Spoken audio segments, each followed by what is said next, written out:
Hi. Hey. Hi. Hello. Hello, mate. I. What you got going on here, hey? Oh. Hello, everybody. Hey, oh. Welcome to Don't Worry We made it. Wednesday, or how'd you put it, Salale? The Don't Worry show, the Worry Be Gone show. This is the Worry Be Gone show. Yeah, WBG. Yeah. You're so Australian. I know. Hello. Hello. Hello. You can put an R at the end. Hello. Hello. Like that. I'm not so good at my Australian. Please don't copy me, guys. don't take reference from me. Go take reference from an actual Australian. Okay. I don't think I'm all that great at it either. The only line that I can actually say that sounds like an Australian is "slice it right, Abe." Because I don't know why that's the first one I learned, and it's the only one that works for me. Yes. That's all right. Yes, I have a little bit of hair on my head. I've been just like not caring, and so I'm not shaving my head. It takes a lot less time. You've been working too hard to. I know. Yeah. It's just like whatever. And like when you spend all day, so I wake up, I go into the shop and I work, and then I come home and I take a shower and I like lay down and go to bed. And that's it. Like that's my whole life. So it's like shaving, who has time for that? Although, like we're working with all these like we're cleaning paint stuff. We're kind of done with that, but we've got a little bit left to do. And so we have these masks, right, that are supposed to like filter out all that stuff, like the I bet they're particles and all that kind of stuff. Yeah, well, and then your brother Kyle, he says to me, like because you have facial hair, it renders those masks like not as useful. That's true. That's true. That is unfortunately true. Yeah, so hey, whatever. I'm like, well, it's a filter though. It is kind of a filter. Yes, it is its own filter, but it's not as good as the ones we designed. But that's okay. Right. Yeah. They get stuck in my beard. Yep, and then I can light them on fire, which will be way fun. That sounds so awesome. Is it Caleb? I don't know Caleb. how to, but it's CELEB. That spells Caleb. Caleb? How else do you spell Caleb? CALEB? Oh, that's celeb, like celebrity. Oh, yeah, that's what I'm thinking. Caleb. Okay, Caleb. Okay.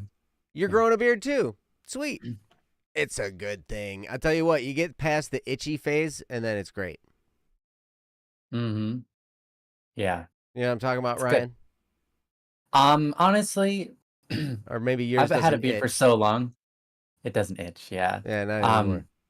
But when you shave it, and then it grows back, and yeah, if you shave it completely off, and it does, it does itch as it grows. First little while. Yeah, and then yes, you look 10 years older.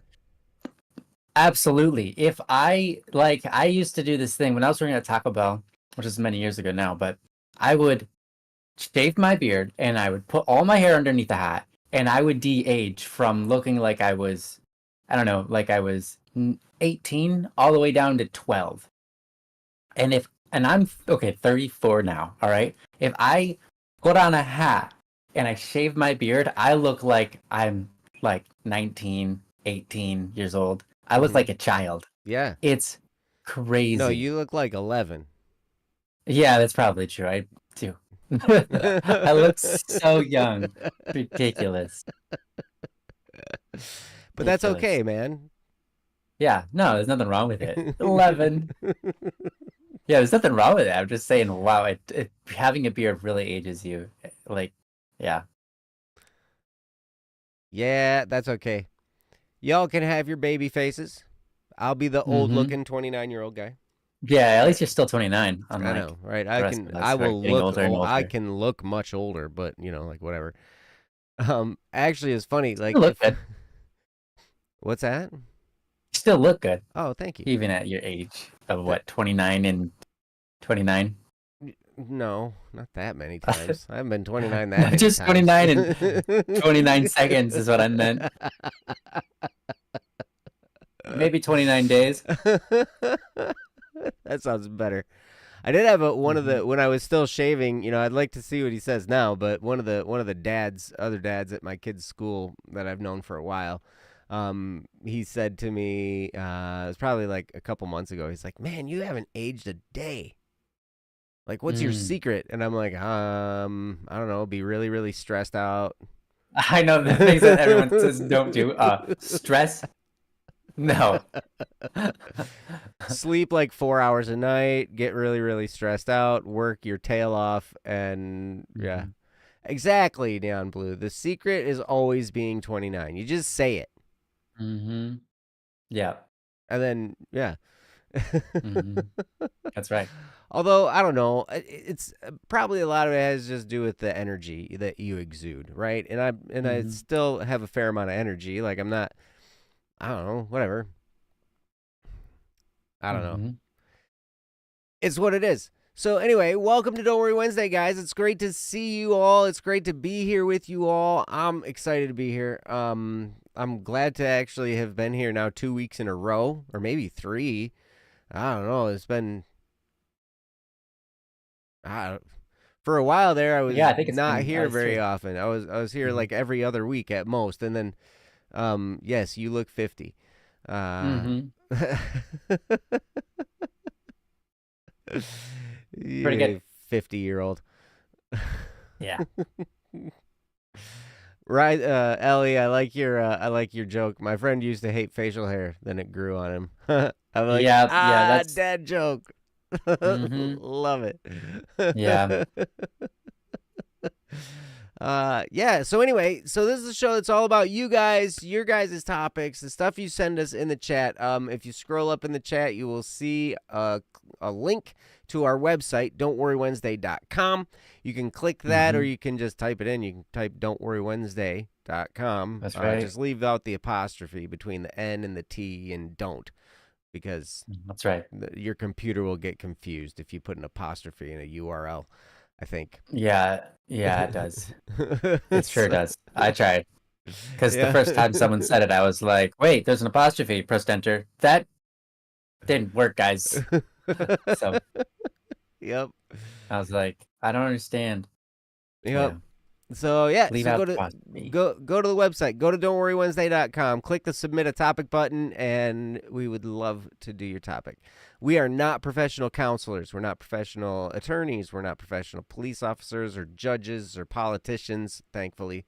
We're not we're not any of that stuff. And what Yeah, I don't want to be doing that job. oh my gosh, me neither. That would be crazy. Hey, That's there's the link again. Saole, thank you. thank you, Charlotte. But yeah, so we're not professionals in any way, shape, or form in that regard. So our advice is not a substitute for any professional assistance that you might get or need or whatever. And a lot of times, depending on the complexity of the issue, a lot of times we have referred people we've told people, hey, go.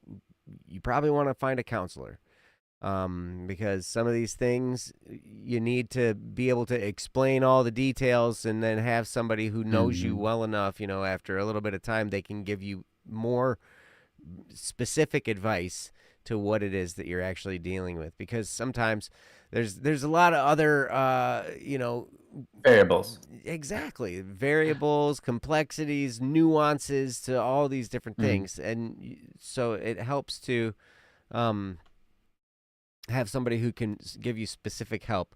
And there's the link Mm-hmm. again. Saole, you're awesome. On top of it.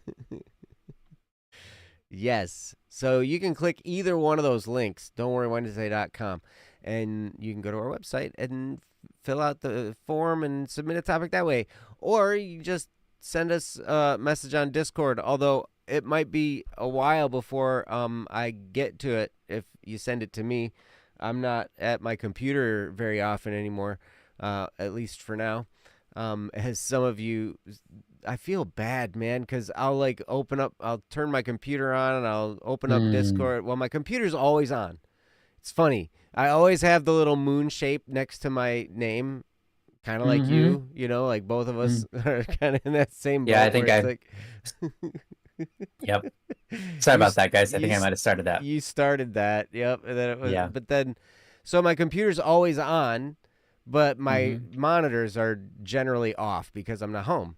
And so then I'll Right. come back home and I'll turn my monitors on. I'll be like, oh, I have a Discord message. And I'll read it and I'll be like, okay, Mm-hmm. I'll answer that tomorrow. And then I go to sleep. And then I get up and I go to work. And then I come back and I go to sleep. And then it's like 3 days. I'm like, oh, yeah, I was going to respond to that. And I'm like, ugh, Mm-hmm. I'm sorry. And then you that see you have 5 of those that you've been doing that to, and then you're like, ah, no, I hate this. Yes, Yeah. I am sorry. Mm-hmm. Rising You just Dawn did that, yeah. Studios. I know you've messaged me and I have not replied and You. yeah, I'm sorry. I'm seeing messages redacted for. I think the enter button is being pressed on accident. You're okay. There it is. It's uh, the apostrophe. It is right next to the enter. it is. It is. It is. Because I kept seeing you. I'm like, you're right, me. I know, I'm I terrible know. at I was this. talking about myself. I know. It's me. But anyway, so yeah, so go to don'tworrywednesday.com. You want to submit a topic? That's the Well, safest what's place to do nice is it. if you go to don'tworrywednesday.com, you don't have to worry about typing an apostrophe when you're typing in the address because That's we don't right. have it in there, and you're not going to press enter on accident because of the apostrophe. That's right. You just might hit enter and then it'll be Don. That's don't worry Wednesday. Well, if you accidentally hit Oh, enter if you because you're hitting accidentally, an yeah, you go into apostrophe, it'd just Don, be yeah, Don. And I and don't then think Google whatever your search engine and will chime we'll in and look be up like, all Don kinds is the of name of Dons. a Like who's Don? mm-hmm. Don. I can't even think of any famous Dons right Quixote. now. Oh yeah, Don Quixote. Yeah, Quixote. Mm-hmm. That one. That's yeah. That's the only Don I can think of other than like an Uncle Don that I. It's actually a Yeah, you have an Uncle Don? no. Oh, I have an Uncle Diana Don. has an Uncle Don. Oh, yeah. So I have an So you kind of have an honorary Uncle Uncle Don. Don-in-law. Yeah, a Kinda? co-Uncle Don-in-law. Is that what it's called? Because it's not my in-law, it's my brother's in-law, which makes it a co-in-law. So it means it's my co-Uncle Don-in-law. Or Uncle, Co-Uncle Don-in-law? yeah, co-Uncle Don-in-law. Yeah, co-Uncle Don-in-law. That's what I'll call him Oh. from now on. I'll be like, hey, co-Uncle Don-in-law, what's it going? You know, you want to teach me how to make some bread? Yeah. Does he make good bread? Oh, he makes amazing bread. Oh, fantastic. Don is a website. Hey, thanks for the check on that, Well, Sauli. yeah. That's great. Did you have to type .com or did Don work fine for you? It's a store. I'm gonna look it up now. Just because. If I just hit Don. Don enter.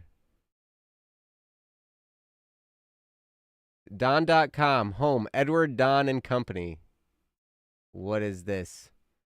Oh, they got all kinds of stuff. Look at all this stuff. I don't even know what. A pocket thermometer, tray stands, dinnerware, glassware, flatware. It looks like kitchen supply stuff. Yeah, it must be, but hospitality supply yeah. stuff. Okay. All right, cool. Cool. Fry pans. Well, enjoy. We're talking about frying stuff. Yeah. Mm-hmm. Saganaki, fried cheese. Yeah, Yum. man. I could use some of this Greek. stuff actually. There's stuff I could use. I love it. I love it. That's how it really works in real life. This is real life happening right now. Right, exactly. Oh man, I could use that. I could use that. Man, I could use that at the shop right now. Holy cow! I'm like, I bet you they have empty yogurt cups. I was looking for those today. Yeah, I bet they do. In their office rooms or something. I don't think they're for sale. Yeah. So funny, like you just like, okay, I need The to more do, you know. I Oh, need to accomplish this, perfect and use of so a how am I star. gonna do this without spending any money? And so then you're like, okay, well, if I find one of these and one of these and one of these, it'll work, right? And so, Mm-hmm. so you're digging through the trash and the recycling, and you're trying to You're find like stuff. MacGyver. Exactly. That's Hey, great. Justin, good to see you. Hey, just in case. Nice. Stopping in to say hi. Hi. Hi. uh Welcome, and if you're just stopping in and leaving, then have a great night. Yeah. But But if you don't want to leave, you can stay and you have a great night. totally, hey, you are welcome to stick Mm-hmm. around. Mm-hmm. Mm-hmm. Watch both our beards get longer Yeah. By the minute. by the minute. Awesome. So cool. Well, I think I did the spiel. I got our legal disclaimer out of the Yeah. way. I referred you to the website. I think we're good. So anyway, let's jump Okay. into a topic. What do you say? Let's Oh, do actually, that. you know Yes. what? I don't want to do that quite yet. I got to ask everybody, how are you guys doing this beautiful Wednesday? Okay. There you go. You done it. Now let's jump into a top. No, I'm kidding. How are you doing, Ryan? I'm doing great, thank you. Doing really good. Doing really well. Doing fine. Doing fantastic. Doing amazing. Mm-hmm. Doing great. How are you doing, man? Fabulous. Fabulous. Fabulous. I'm dirty. I'll have to send you a picture. We built a paint booth. Mm-hmm. You finally built it. Yep. Wow. And it With yoga. redefines the word booth Oh, because it's like a building. yeah, It's it like is a building inside it's of a building. huge. It's huge. And I'm like, when I think of Mm-hmm. a booth, I think of a little like vendor booth at a fairgrounds or something. A little, Yeah. little booth like Mm-hmm. one person can fit in there. Man, we could have a rave party in this thing. It's huge. Like, Wow. Jeez. And then everyone in the other side, everybody in the other building that's just outside of it, because it's a building within a building, wouldn't uh-huh. even know you were having a rave party in there. Oh, they would. They would. Oh, okay. The walls are everything's made of metal, and so like they'd Very probably thin, yeah. echo and it It would would sound vibrate and echo and be hmm crazy. at the right pitch. It would vibrate on the ground and make a squealing noise. Mm-hmm. Great. Mm-hmm. Yep, we built a paint booth. It's a spray paint booth for. It's actually designed to spray paint cars and trucks.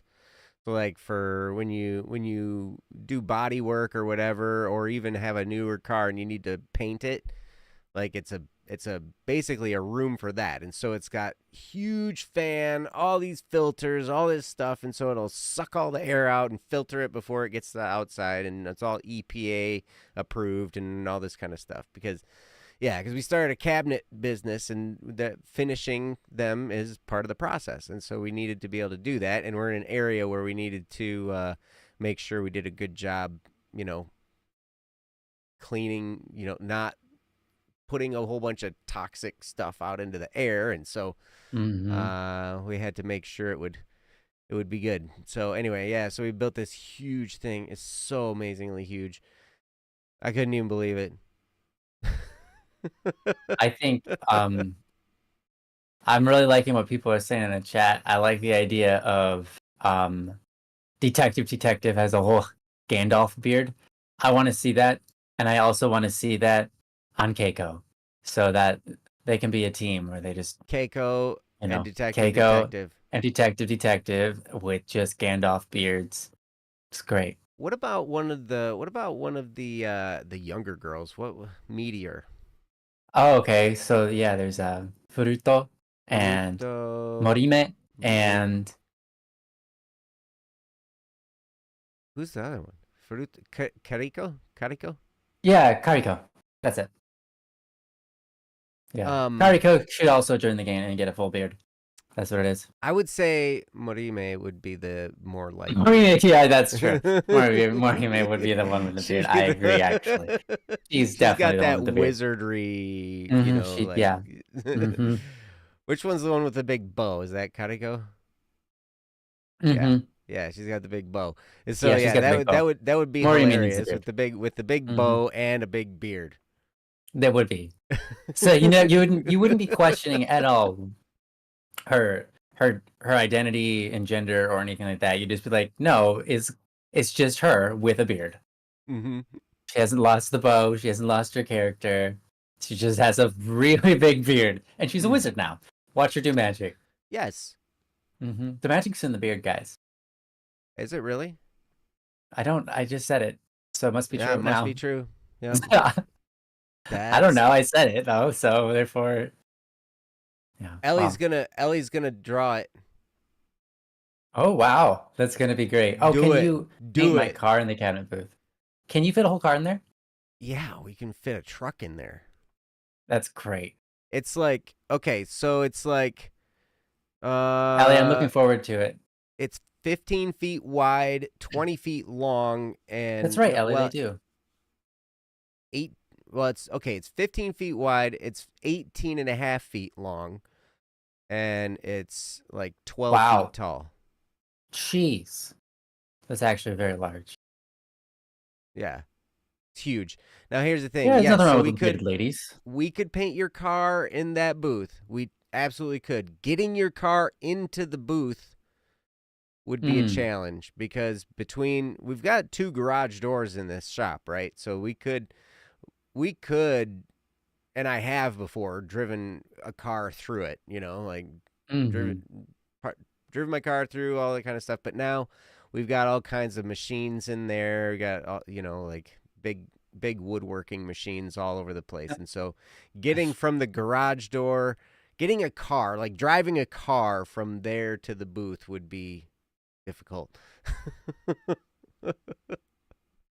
What would you, just in case, what would you call this what would you call this show? If they're wizards. Criminal wizards or wizard idols? Ooh. What's your plan for this series? Criminal wizard idols. I wanna yeah, criminal wizard criminals. Detective wizard. I'm no longer detective. I'm wizard. The Starblush Wizards. The Starblush Wizards. Wizard Gizzard. It would become a magical girl show. That's so funny. Yeah, criminal idolatry. Hopefully not. Hopefully not. Though that sounds like the name of a show. Yes. I was thinking about Criminal Idol just this past weekend because, thinking about that whole idol performance type stuff going on, right? Oh yeah. Because we went to Cedar Point. It's Hollow Weekends. And so they have these stages all throughout the park and, at different times they have these shows, right? And they're all mostly super choreographed, all kinds of stuff. And I'm just like, everything's just perfect, done very, very well. They did a great job. But I was like, that reminds me of that whole idol group culture thing, right? Because that's kind of how it is. Everything's choreographed, everything's very precise, everything's done well. They do such a great job. K-pop and J-pop, man, it's like they pay such attention to detail in their choreography and everything. It's cool. Yeah, that is cool. I feel like in America, it's a little bit more sloppy. Yeah, I think so. But yeah, they're very hard on their people over there to get them all on right in shape and everything like that. But yeah, I think it is probably more sloppy over here. You're a wizard lizard. You're a wizard lizard. You're a hairy wizard. Hairy wizard lizard. You're a hairy lizard. Wizard. You're a lizard, Harry. Wizard. Ooh, got one of your friends into Criminal Idol back in high school. She's still asking about season 2. Even now, a few years later. Yeah, sorry about that. We're all still asking about season 2. Ryan's asking about season 2. I'm sure he's asking when will I do it? No, it's not me. When's it gonna happen? There's multiple. It's me people. and the art. Yeah. I'm working on it. It says Super Neon Blue. Yep. Yep. I'm asking about You're season 2. asking Yep, about everywhere. season We're all 2. asking. Everybody's asking about season 2. Like, what the heck, Yeah. man? It's crazy huge, and when it's done, it's gonna be sweet. It's Yeah, bigger it's than gonna the be wild. paint booth. Not in digital, not in size, because it's digital form. But, well, maybe in size if you take all the pictures and you put them into their pixel by pixel per inch, whatever, and then you print all of that, and then you put it all together. Maybe it's bigger than the booth. Yeah. Don't know though. Yep. Thank you, Justin. Yeah, just find it hilarious. Fair enough. Well, So what do you say we do a topic? Justin can wait. Rising Oh. Dawn Studios can't wait. So we've got. Can't wait. Yeah. Sorry, guys. Sorry to let you down. That's awesome. Cool. Well, yeah, let's jump into a topic. I think that'd be a great idea. Yes. So we have Mianglios, you're here. We've got a couple topics from you from early August. And we also have one from Saule here from a couple weeks ago.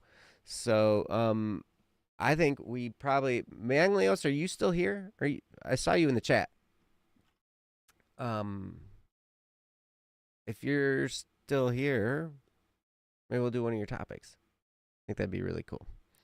I know also you are busy. It seems like everybody's busy right now. What is up with everybody just being busy? I don't know, man. Everyone's busy. We're all busy. Don't know. We all decided to life be that way sometime. We all decided to get into it all at once.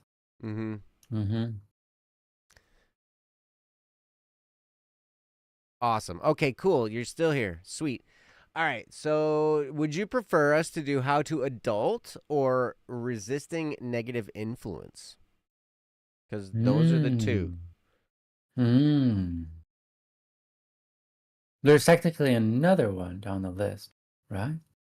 There is, but that was a later one. Oh, we don't need. I was gonna do one of the. Go down the list. I think it's smart. Yep. Since none of them say or urgent. I mean, or if the one about meaning is more pertinent, we can definitely do that as well. So, but I leave it up to you, Manglios. We'd love to get your feedback on which one you'd prefer. But yeah, and if it doesn't matter, then we'll just pick one. I can just. Or we'll have the chat pick one. Oh yes, we could do that too. Which one should we do, guys? We have one called How to Adult. We have one called Resisting Negative Influence. And we have one called Meaning. Now, just so you know, Mianglios just gives us the topic, and then we give it a title based on the context of the question. That's how we take ownership of them a little bit. I made this. It's not my problem, but I made it. No, I didn't make the problem either. We're taking ownership. Yeah. All right, Mianglios. Resisting negative influences. All right, perfect. And yes, Ellie, I think meaning sounds like a great one too. But yeah, we'll do resisting negative influence first. Meaning came later. But we'll do this one and see if I can get it open here. A couple of weeks later, I think.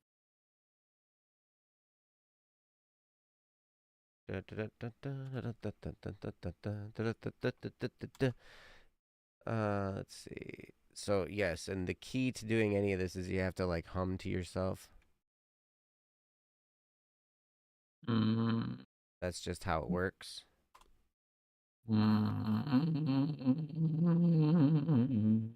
Exactly, just like that. Or there you go. Yes. All right. I have unlocked the key. You have unlocked the key. I have unlocked the key. The key is now unlocked. Humming is the key that unlocks the key to Yes, and now unlocking the key is whatever you want unlocked. in life. Wow. Mm-hmm. Good. I'm glad I know that now. Holy cow. That just answered everything. Mm-hmm. And now that we've Yep. answered that, that's answered every question that could possibly be asked. Oh So no, I we don't have shouldn't to have. do this Oh show no. anymore. Well, at least you don't have to worry anymore. Yep. Humming is Because the answer. yep, exactly. Just hum. All right. So I'm going to put this topic up on the screen so you guys can read along while I read it aloud. And it goes like this. This is called Resisting Negative Influence from Mianglios. Last topic I'll be submitting today, which was that day. It was like a month ago. How do you not let negative energy from outside forces bring down your spirits or make it hard to fully focus on other things? How do you not Mm. let negative energy from outside forces bring down your spirits or make it hard to fully focus on other things? That is a really, really good question, Mm-hmm. Mianglios, and I really appreciate you saying this because, like, this is something I think we all probably struggle with from time to time. Mm-hmm. And yeah, like, so how do you stop that in its tracks when it's going on? You know, how do you maybe you're on track, maybe you've got plans, maybe you got all these kinds of things going, and then all of a sudden something happens and it totally throws you off and it kind of sets you down hard. Or maybe just your own thoughts will start to talk to you. Do you ever have your brain talk to you? Kind of like against your will? Yeah, all the time, of course. Happens. Stop talking to me. No, that Yep. never happens. But Yep. So how do you resist that? How do you get yourself back on track? And you know, there's all kinds of things you can try and do, but a lot of it becomes kind of the way I see this. It's we're always going to be battling this. I think this is always going to be a battle for our entire lives. And the question isn't whether or not this is going to be a battle. The question is how quickly can you get past it? How quickly can you take care of it so you can get yourself back on track? And I think that's the crux of the question. How do you not let that negative energy bring you down so it stops you or get rid of your focus? Because the quicker you can notice that that's happening, the quicker you can handle it and then get back to what it is you were doing or what you're meant to be doing and all that kind of stuff. yep, Mianleo says, for example, if totally there's get it. someone around you that's in a bad mood or something like Mm-hmm. that. So you got maybe, yeah, so maybe you're having a great day and then, you know, a family member or a friend or somebody's around you and they had just, you know, look like they've been, you know, chewing on a mushroom because those are gross. And so they're really upset. Some of them, yeah, they're really bad. Bad um for you. Yeah, that too. Um, but it's funny I picked that because I got mushrooms all behind me. Maybe that's why I did it because I looked at my That image might on be the it. That screen and might I be saw it. the mushrooms and I'm like, Yeah, that might be but it. yeah, yeah. But yeah, so when that happens, how do you not let it throw you off track? How do you keep yourself on track? How do you spend as little time in the dumps or, you know, kind of being stuck, if you will? You know, how do you spend as little time as possible in that state and then get back on track and get back to doing what you need to be doing? um Part of it is just noticing. I remember hearing a guy one time say, you know, so you've got 3 points on your way, like, so you have a starting point and then you have an end point and then you have a point somewhere in the middle where you kind of put it all together emotionally and you really start going, right? Mm-hmm. So you start down the road, you have this goal and you start going. And then, but you have all these emotional stuff, you have all this apprehension and fear and all this kind of stuff, and maybe something happens and whatever, and it throws you off track emotionally. Is like, that's really the most time. Because once you get to the point where you're past that, the goal comes so much faster because you're done with the fear, you're done with the apprehension, you're done with the negative, feelings, all that kind of stuff. And then you just go. And it gets a lot quicker and simpler there. So, how do you do that? Well, I know there's some ways, and I'm looking forward to hearing what Ryan has to say because this is a guy who, man, I'll tell you, he's got kind of a bulletproof attitude. I've known Ryan for a really long time. Going on what? Man, we're getting close to 29 years. Yeah. The whole time. I've known Ryan always. Yeah. Wow. I think I've known you for 17 or 18 years now. Sounds about right. Mm-hmm. And he's always been like this. Ever since I started getting to know him, he's always had this, almost bulletproof attitude and not letting things get to him. And, he knows what he wants to do. He knows where he wants to go. And he doesn't let all these other influences stop him or mess up his head or anything like that. I'm sure he still deals with it, but he's just really good at handling it. So I'm really looking forward to hearing what Ryan has to say. So, Ryan? Well, thank you, Joe. Thank you for saying that. And I think what you said right off the bat is very wise. There's no getting around it. It's going to happen. In this life, there's no finding a solution so that it never happens to you again. It's always going to the chances of it happening again for the rest of the time that you're here are very high. And so the solution is not necessarily how to avoid it, but how to conquer it. And I think that's spot on. One of the things, Mianglios, that I am very blessed to be able to do. See, there are times when there are people who are in a bad mood, and it's just like during that time, I feel like all I can do is just go quiet because it's like I don't want to rock the boat even more, But what I found is there are two helpful things, at least for me, that maybe three helpful things that I can utilize when those moments are happening. Just as a aside to also add on to people with bad moods. One thing I have had for a long time, I could say, it still happens very rarely. There's a word for it. It's not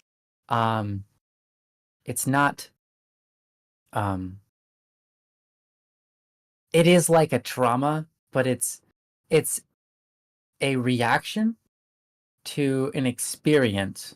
So I'll just say it because there's a word for it, but I can't remember what it is. But anyways, it's something to do with something within your past gets brought up and you have an emotional reaction inside.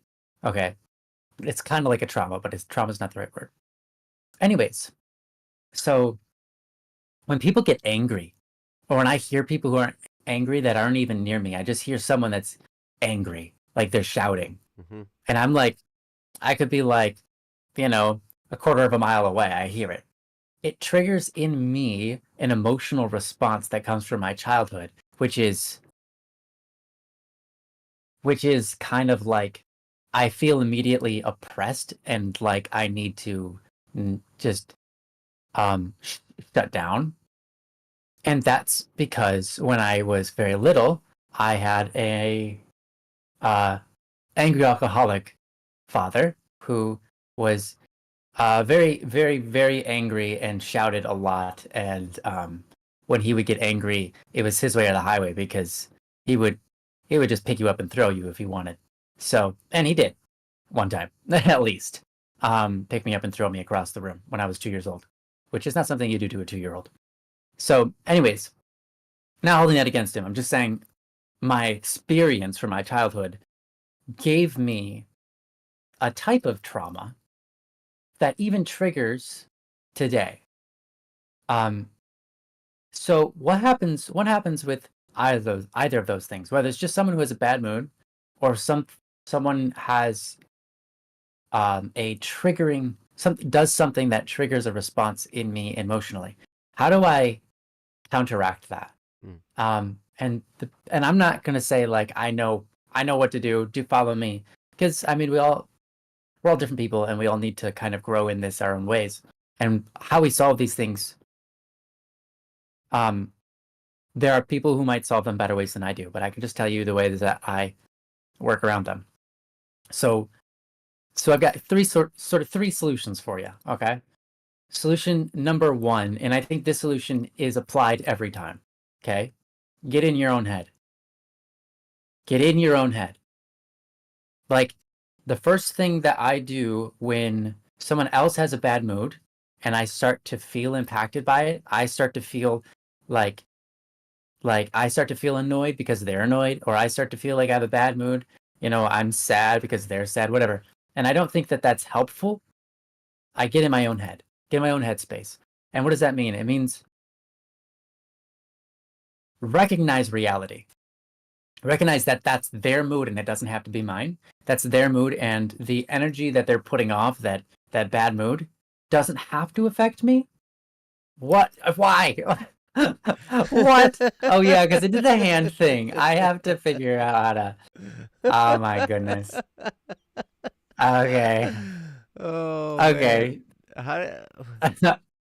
Hold on. You must have okay, a new camera. Yes, I do. I have to turn the hand thing off. Eventually, I'll get around to it. Okay. Yeah, okay. I can't fix it on my end. No, there we go. Sorry about that, guys. You're beautiful. Thank you. Wow, I'm in love. Okay. So the first thing, yeah, get in your own head. It helps you realize what's going on, and that you don't have to be affected by their bad energy, right?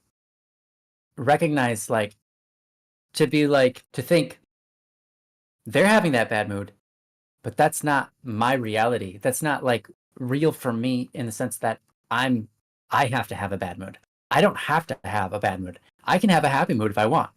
I can act like I'm completely oblivious to whatever they're doing if I want to, because I have that choice. So getting in my own head helps me recognize I have choice how I want to react. So that's the first thing. Second thing, by getting into my head, it allows me to sort things out and navigate them. So I can think about things logically, like, okay, they're having a bad day. Am I a person who can solve it? Am I a person who can maybe at least help them work through it, approach the situation and work through it with them? If yes, then apply myself and start to solve it. Because one of the best ways to deal with someone who enters the room with a bad energy, right, is to have a one-on-one with them and engage in whatever's giving them a bad mood, so that you can shine light into that core root of the problem to help them not have a bad mood, right? And here's the thing. Even if you don't solve the problem, one, it helps the relationship move forward. And two, it helps you not be affected by the bad mood. Because you're encountering the mood from an outside angle that's looking to solve it, rather than one that feels oppressed by it, that's just feels like you don't have control. You're applying some control into the situation by attempting to solve it with them, right? And so that will help you. It won't necessarily mean that your mood will be unchanging, because of course you want your mood to be changing to be appropriate for the dialogue that you're going to have with them. But it does put you in a position where you're no longer suppressed or oppressed by the emotion itself. You are above it, and it allows you to navigate them as a person, rather than feeling like you're trying to navigate the emotion or feeling in the room. So that's my second solution. First one, pretty much always do, is get in my own head. Second one is to see if I can, and I don't always apply this because it's not always appropriate. It's not always something I can do about something, right? But second one is to attempt to solve it. Even if that attempt is hey, you know what? The only thing I can do is say a little joke and hope they laugh. Hmm. And sometimes even that's not appropriate, but sometimes that is. Sometimes that's what they need. Something to just take the weight off their shoulder and realize that, wait a minute, what I'm doing right now isn't appropriate. What the emotion that I'm experiencing, I'm putting onto others. Like sometimes you need to help people laugh. Sometimes you need people to come to realize that they're above whatever they're dealing with, right? And I think that's an important one to say. You're above whatever you're dealing with. Mm-hmm. And um that is, I think, kind of the core of all of it, right? Um when you get in your own head, you have to recognize I'm above whatever this is. Whatever this emotion is, I'm above that. Whatever this problem is, I'm above that. Right? I'm more important. I'm more valuable than the problem at hand, but I'm also like more capable of controlling me. If I'm in control of my emotions, I'm better off than if it's in control of my emotions. All these things. So I'm above whatever this problem is or whatever's causing it, or above this energy. Not saying I'm above other people and that they're not important and that their problems aren't important. Just that I can place, I can be in control of my emotions, right? So, anyways, what's the third one? The third one is to um, I wouldn't say you could walk out, right? Walk out of the room, but I don't think that's necessarily what you can always do. So it doesn't really solve anything. It's just leaving.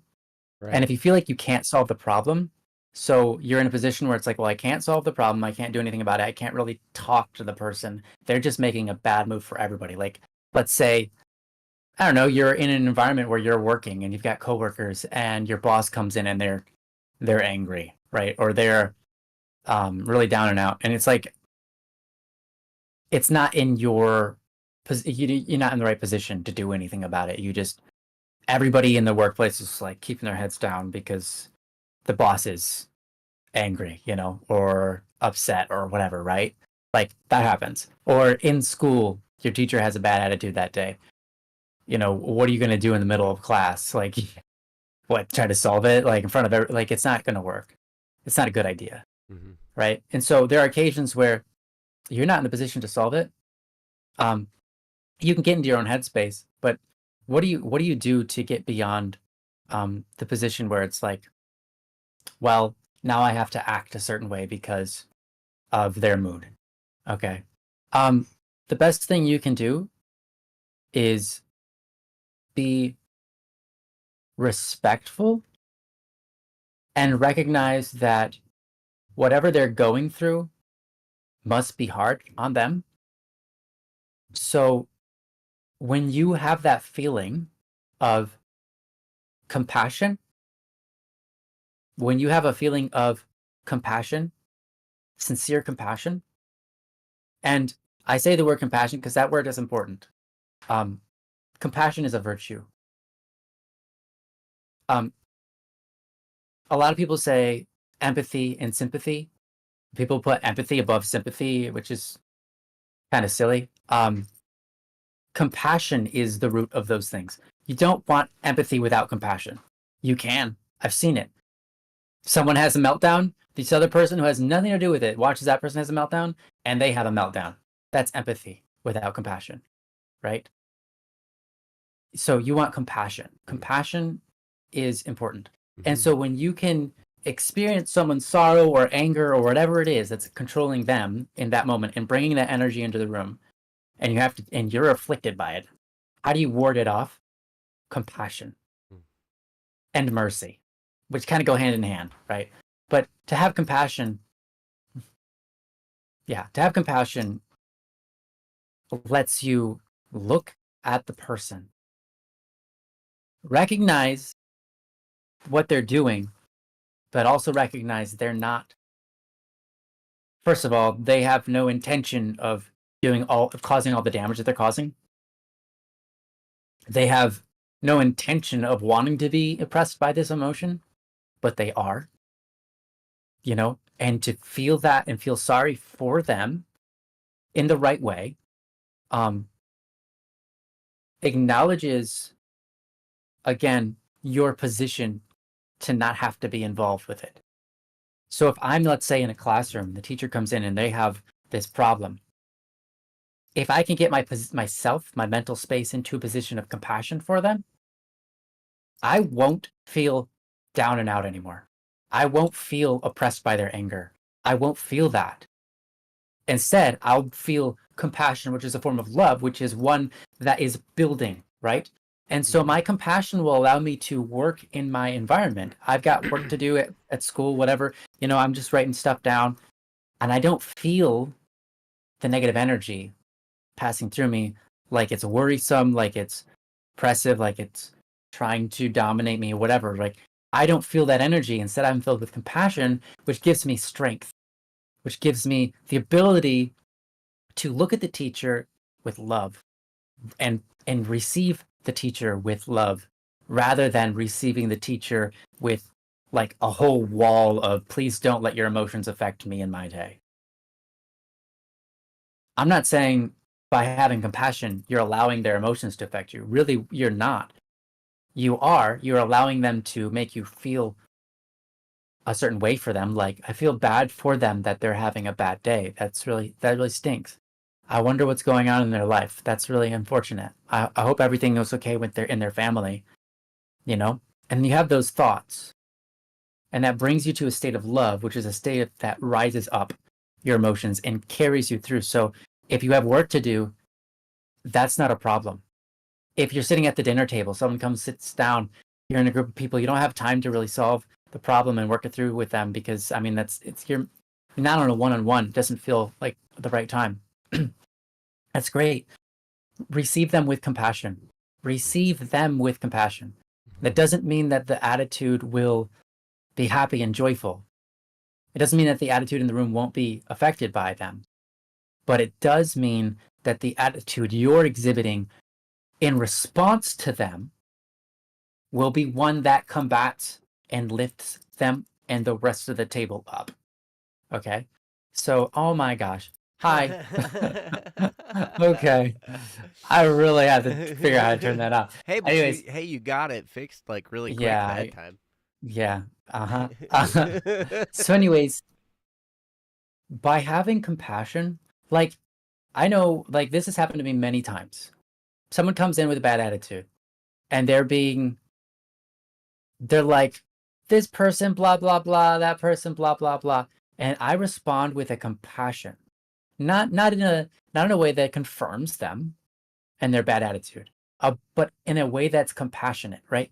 You don't want to affirm them and confirm them, because you don't want to make their emotions, you don't want to make a bad habit out of their emotions, right? You don't want to reward them for bringing negative energy into the room, let's say, right?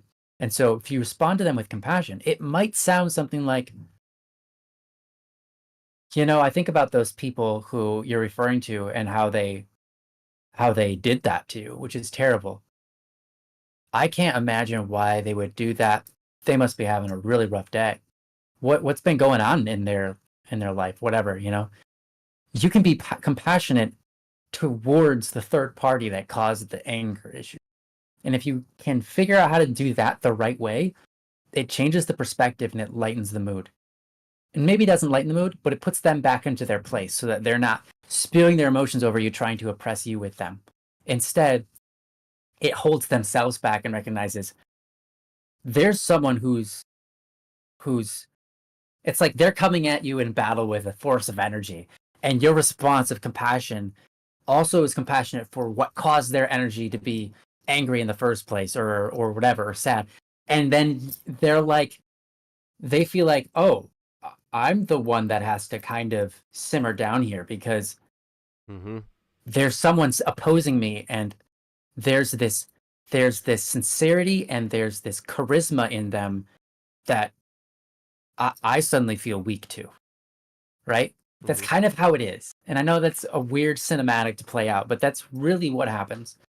So entering every scenario with that sense of compassion, even if the compassion isn't just for them, but also for everything that played out outside of their own little targeted area of just them, kind of broadening it open and just being like, well, I feel compassion for the people who who did that to you. I mean, seriously, what they must have lived some kind of messed up life, and then they'll be like, yeah, they did, blah blah blah, and then it will pass.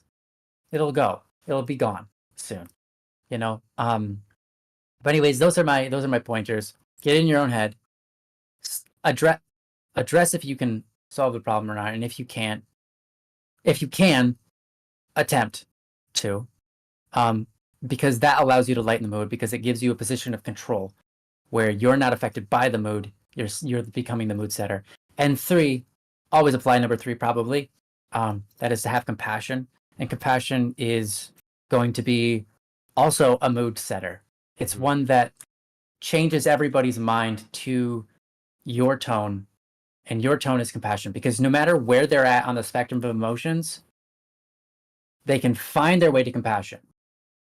But depending on where they are on their spectrum of emotions, they might not be able to get all the way to happiness. They might not be always to be able to get to funny laughter.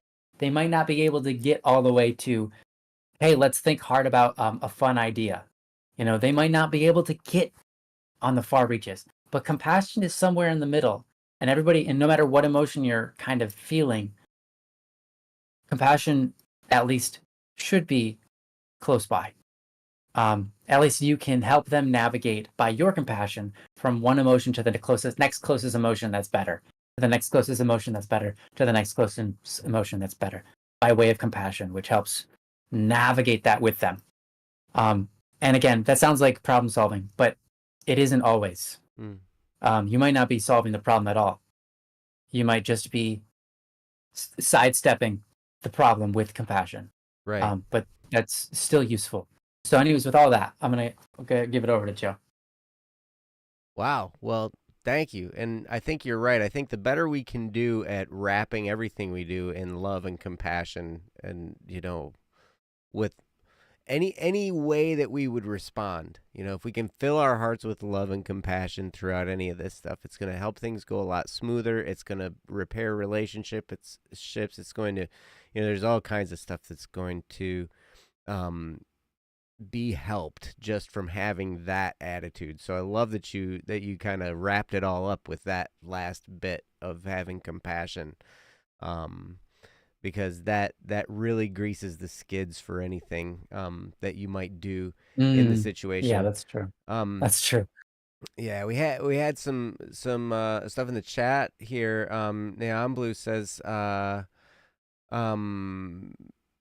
let's say you can't change it, but you do have a choice and control over yourself, and that's very true. We do always have a choice. Now we're not always aware of the choice, or that we have a choice. Sometimes we're in the heat of an emotion, and then we forget that we can choose that emotion. But we also have to understand our triggers a little bit too. Like, so what can trigger a good emotion? What can trigger a happy emotion? Anytime we talk about triggers, a lot of times we're talking about being like emotionally hijacked, like, yeah, right. Something I'm that's triggered. Against your own. But a trigger is neutral. It can trigger a bad emotion or a good emotion. And so, like, if you can start to figure out your triggers, we learn our triggers, like Ryan was talking about. When he hears somebody angry, that triggers something from deep down in his childhood and past, right? And there's like this automatic response for him, right? Yeah, and my response to that, when I feel it, I was like, no, I'm just going to act normal, because I don't have to respond to that, and it's okay.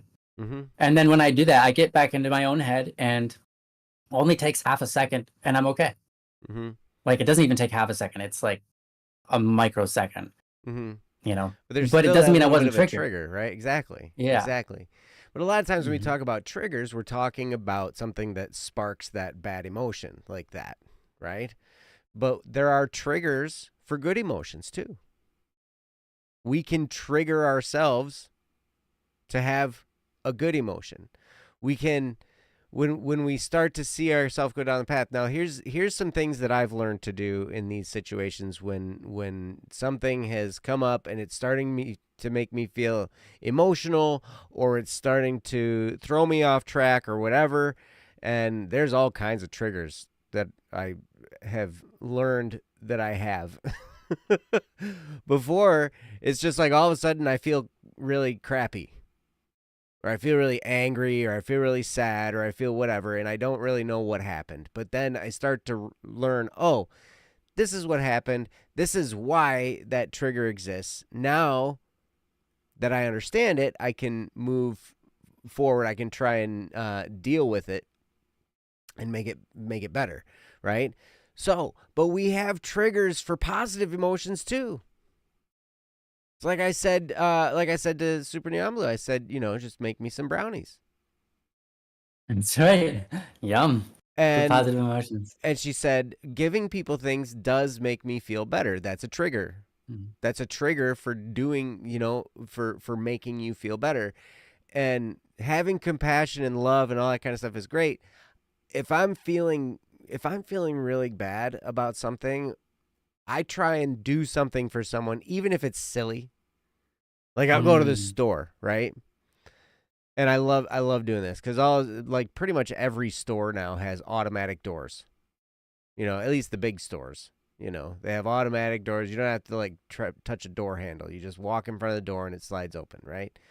And so I'll see someone will be getting there before me, and I'll just step in front of the door to open it and then step back and I'll say, "Here, let me get Yeah. the door for you." Yeah. I love it. That's stupid, but it's great. But it could be totally dumb, but it's still something that I feel like I'm giving into their day. And the more we can do that, the more we can have this attitude of looking out, the better off we're going to be. And also, when Ryan was talking about the whole compassion thing, having compassion because somebody might be having a bad time and it might be influencing us, right? Mm-hmm. So, but if we can think, oh man, instead of thinking, oh, this is really uncomfortable and I'm getting upset and blah blah blah blah blah, if we can kind of flip that around and say, just take it to the next step and say, man, they must be really struggling with something. I feel bad for them. That's horrible. Maybe is there anything I can do to help? And we can start, if we start going down that path of thinking, then we don't get infected with the bad mood so much. Right. Instead, we're thinking solution. We're thinking, I care about this person. I love this person. Man, they're having a hard time, and I feel bad for that. I wish there was something I could do. When we go into that direction, it empowers us. It empowers us beyond getting sucked into the negative feeling. Because then we're kind of already rising above it because we're looking at them and going, oh my gosh, I feel really sorry that they're going through this right now. Mm-hmm. And I've had to do this and it's weird. Sometimes it's almost like the closer the relationship, like the closer of a friend that's having this issue, the more likely I am to be triggered because I really, my close friends, what they say and do carries a lot of weight with me. Right? And so, if someone's upset about something and then it comes off as whatever, maybe it's something completely unrelated that is bothering them. But then there's one thing that happens when I'm with them and they have this upset response or whatever, but they're not really mad at me and the thing that's happening between us. They're just kind of dealing with a lot of other stuff that's then weighing on them as well, right? And so when we can understand that, it's very interesting because we will take all that stuff into account for ourselves and be like, oh, I'm having a bad day. And so, everybody ought to just be a little bit more understanding of me because I'm having a bad day. Well, we never know if somebody's having a bad day or not until we experience them. Right? So if we can apply that same rule when somebody's freaking out or having a moment or whatever, and just instead give them a little bit of grace. I think, Ryan, you mentioned grace in there. Is a good thing to have.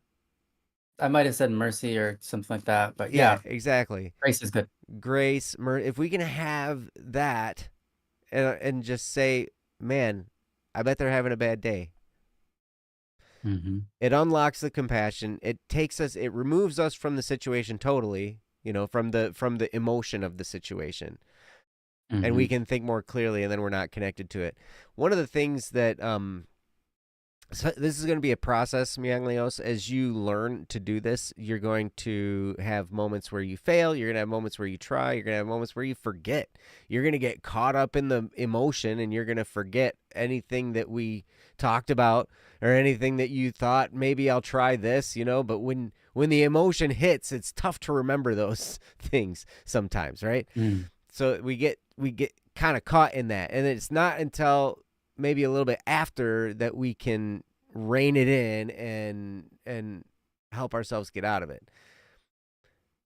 But so it's going to be a process. You might not be as good at it now, but the more you remind yourself of these things and don't beat yourself up when you don't handle it like you wanted to. Does that make sense? Right. Because you're going to go through this and you're going to get caught up in the emotion, and then you're going to remember later, and then if you're me, you're going to beat yourself up for not doing it right. Right? Yeah. Right. Of course. So the key in this is to understand this is a process. It's a lifelong journey. You can get better and better and better at it as you go. And each incident is a lesson. Each incident is a chance for you to grow. And the more you do it, the stronger you're going to get, and the less influenced you're going to be with all the crazy that's going on all around you. You will be kind of an island, and all of that stuff doesn't have to affect you. It can be really, really cool. And then Mm-hmm. you have this peace about you. Yeah. And all of the stuff that's going on, you're level headed. You're not getting caught up into the emotion. You're not thinking, oh, I need to fix it. Because sometimes we can't fix it. Sure. Sometimes people just are upset because something that happened that it's nobody's fault. It just is the way it is, and somebody gets upset. Maybe we can't fix that. But we can love and we can have compassion. And it's not our job to make everybody around us happy. It's one of the things I've had to learn. It wasn't my job to make my spouse happy when I was married. In fact, it was impossible. Mm. Fair enough. Wasn't your thing to do. Mm-hmm. Yep. So, oh, so Neon Blue's got some more stuff in here. If you express compassion for the perpetrator to the victim, their frustration can feel invalidated and rejected by you. Yes, absolutely. Okay, I see. But it might be good for some people, especially those who hold malice for no good reason. Example being angry at children or animals for being ignorant, or to someone who's made a mistake or accident.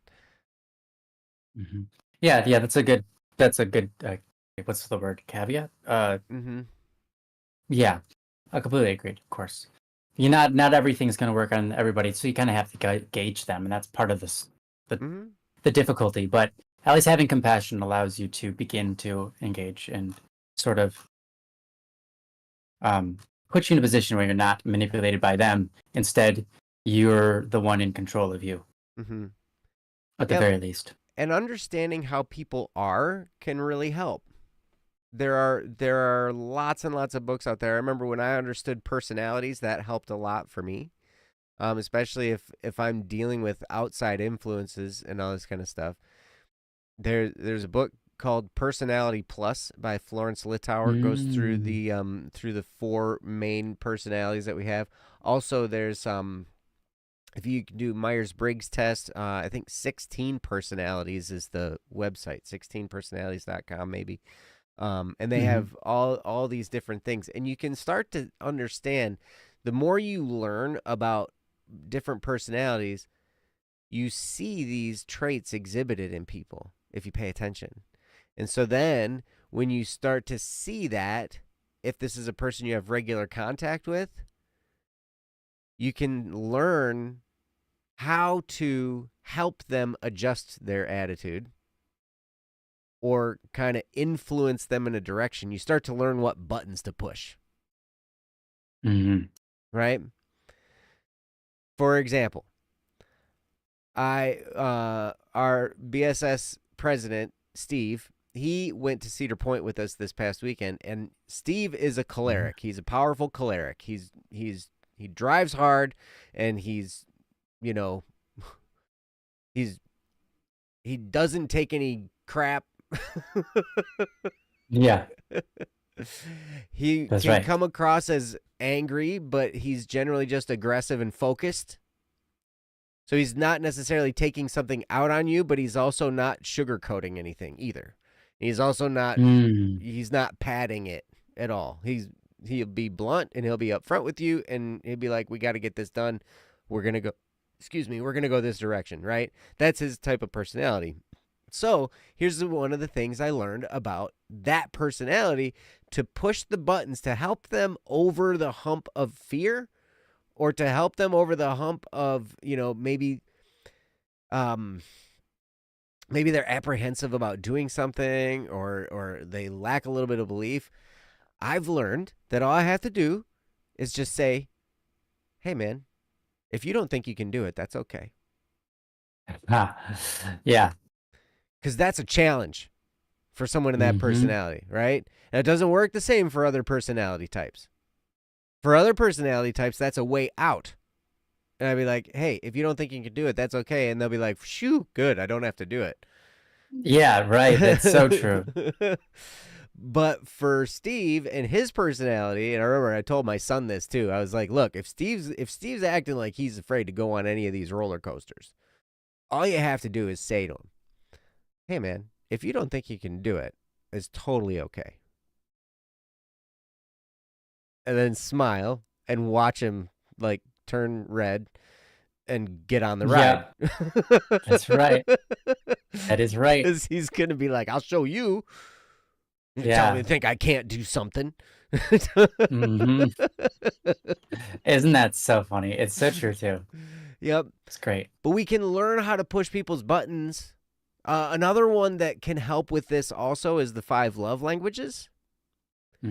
When somebody's emotionally hijacked, if we speak their love language, then it can really, really help diffuse, help them calm down, help them feel better, all this kind of stuff. And it just makes the whole environment better. Because then, I mean, when someone's upset, you can feel it. Right? Yeah. No, you can feel it.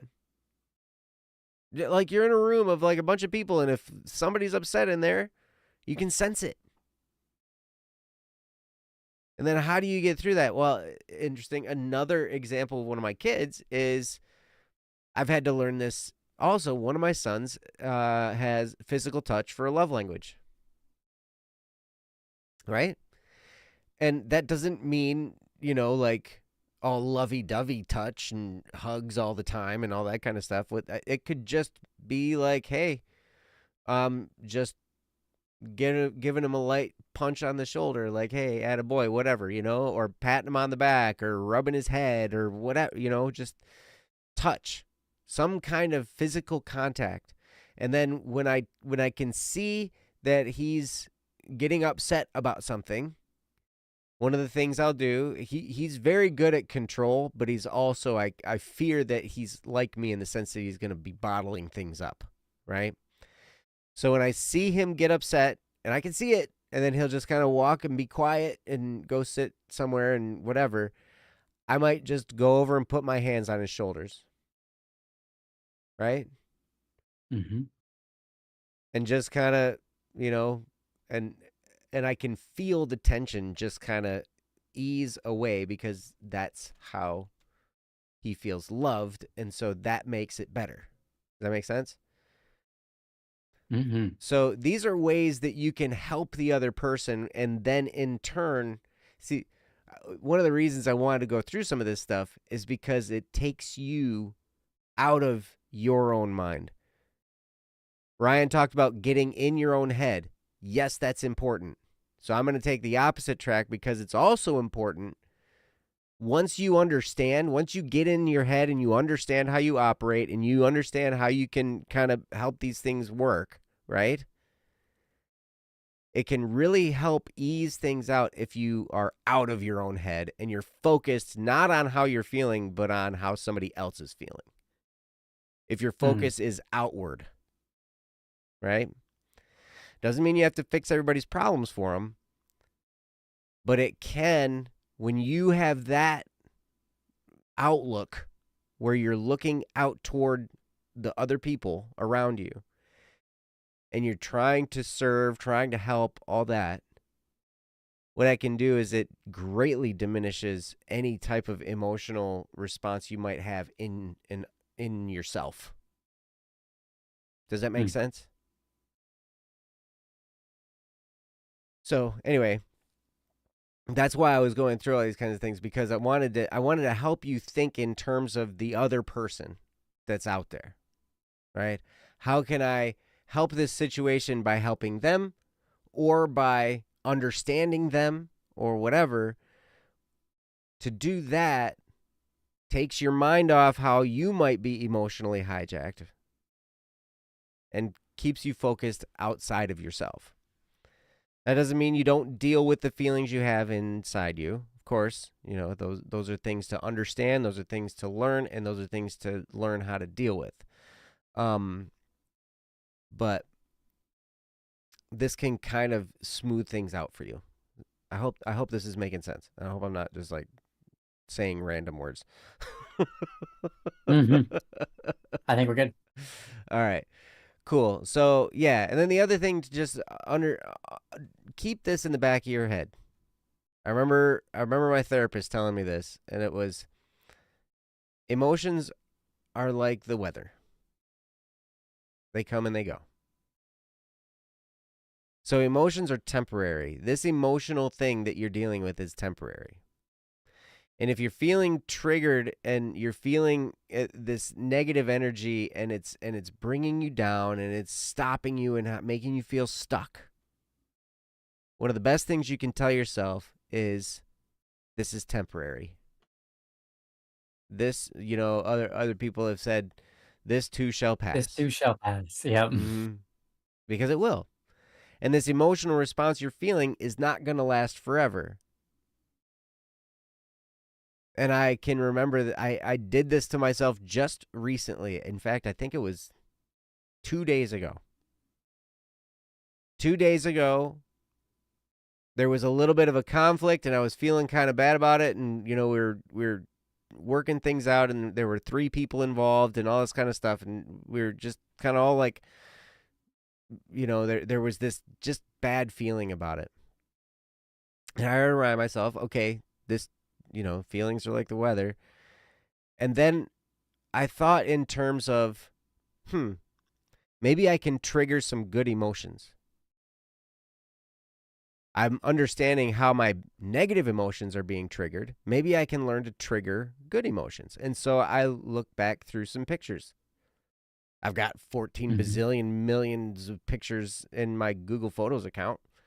And I'll just go back and I'll look at some pictures from trips that I took with my kids, or things that I've accomplished, or whatever. And I'll look at some pictures of, you know, like when I did Taekwondo and I became a black belt and that feeling of accomplishment. And I'll look at some pictures of trips that were taken, and, you know, all these kinds of different stuff can trigger then feelings of accomplishment, feelings of okay.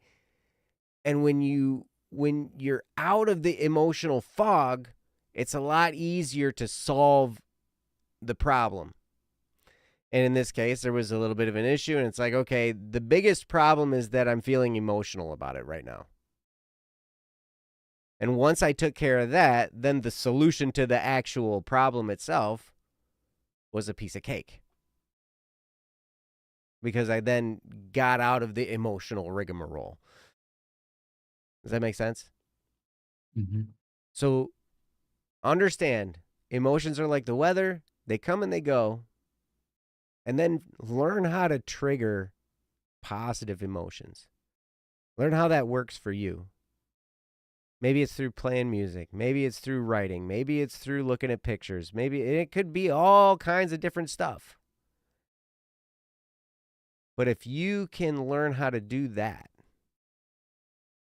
man, you'll get through the emotional part of it super quick, and then the solving of the problem and the attainment of the goal happens that much faster. Hey, for me, letting go of my pride is hard as well. Mm-hmm. I understand. Pride's a tough one. Not for all of us. Mm-hmm. It's literally It's the original the hardest sin. one. It's the chief. It's the hardest chief one of all because sin.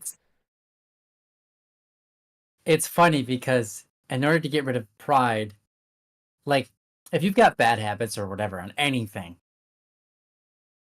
getting rid of it is difficult, but it's doable. But pride is one of those, it's like if you have pride, it's the amount of pride you have, much harder to get rid of pride. Because it is the exact experience of thinking you don't need to change. Mm. So it's like I need to change this, and your pride's like, I don't need to change this. This is my pride. I'm proud of my pride. And you're like, that's so stupid. But that's what it is. It's like literally pride is proud of itself. Mm. Pride is prideful of its own pride, and therefore trying to combat it is very difficult. Yeah. Mm-hmm. Trying to change it is, yeah. Mm-hmm. Anyways. Now But there's a difference between pride and a sense of being secure within oneself. Of course. Right? Because a lot of times people will think that it's prideful if someone isn't like milk toast or, like whatever, like a weeb, something. I prefer Texas toast. No, I'm kidding. But you're right. Pride is insecurity. You're absolutely right. But yes, it can come across like, so as you start to put some of these things together and you start to learn this stuff, it's like, I'm kind of, they can't touch me with their stuff, with their emotional hijackings. Mm. And you're going to kind of skate through a lot of it and just breeze through, and it's going to feel good.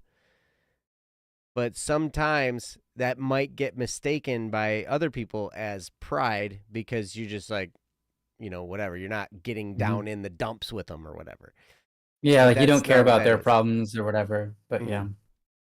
That's not it. That's why compassion is Mm-hmm. really helpful. Mm-hmm. Yep. Pride is so hard to get rid of. Sometimes it makes you feel like you have to be self-deprecating to defeat it, but that's wrong too, and leads to pride deprecating yourself to avoid pride. Yes. Yeah. Yep. Yeah. It is. Yeah. You're absolutely right. You're absolutely right. And you don't have to be self-deprecating. No. And you shouldn't be, because you're amazing. Mm-hmm. You have infinite dignity and value, so you're worth it. Mm-hmm. You're not worth deprecating yourself. No, you're worth not deprecating. Not doing that, exactly. Yeah. And yes, absolutely, it does not help. Thank you, Saule. Thank you, Saule. Yes, I'm awesome. Yeah, you are. You are awesome. You're super awesome. I can give you at least 2 reasons. At least 2. Yeah. Probably. But there are more. More. Yeah. What are the 2? No, we're not going to talk about it. 1 brownies, 2 brownies. No, one of them. One is brownies. No, it's 1 brownies. The second one is the cream on top. Fine, 3. The other one is, hey, you think one of my, Ryan's one of my best friends, and you think he's pretty cool. So like that's a check mark in the right box there. Yeah, In the awesome box. that's great. He is pretty He's cool. pretty I cool. don't know. Yeah, He's pretty cool. Yep. But oh, I'm starting to think that you have hacked his computer and you keep zooming in on his face. I finally turned it off. Apparently, when I do this, it zooms in and zooms out, and when I do this, it does some other thing. I turned it all off, Okay. so we're good now. All right, sweet. I would if I could. Yeah, she likes it when it zooms in. She's like, "Oh, dude." Yeah, I want to get a close up of that face. Uh-huh. Yep. So Yeah. anyway, did you have anything else to say about this topic, Ryan? Nope. Okay. No, I think I've said everything I could, and I think you Cool. did a great job. Manglios, thank you so much for the topic. Hopefully some of this is helpful. Yeah. And yeah, like understand you're gonna fight this battle. It's gonna be okay. You're gonna learn as you go. And you're gonna get better over time. And before you know it, you'll be like, oh wow, I'm pretty solid. Yeah. So it'll be cool. Mm-hmm. Yes, thank you. Thank you guys so much. Yeah, thank you for the topic. Good topic.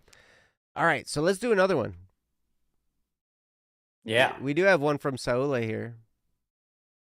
Don't be ashamed of being weird. That's some of the best advice I've ever heard. Oh my goodness.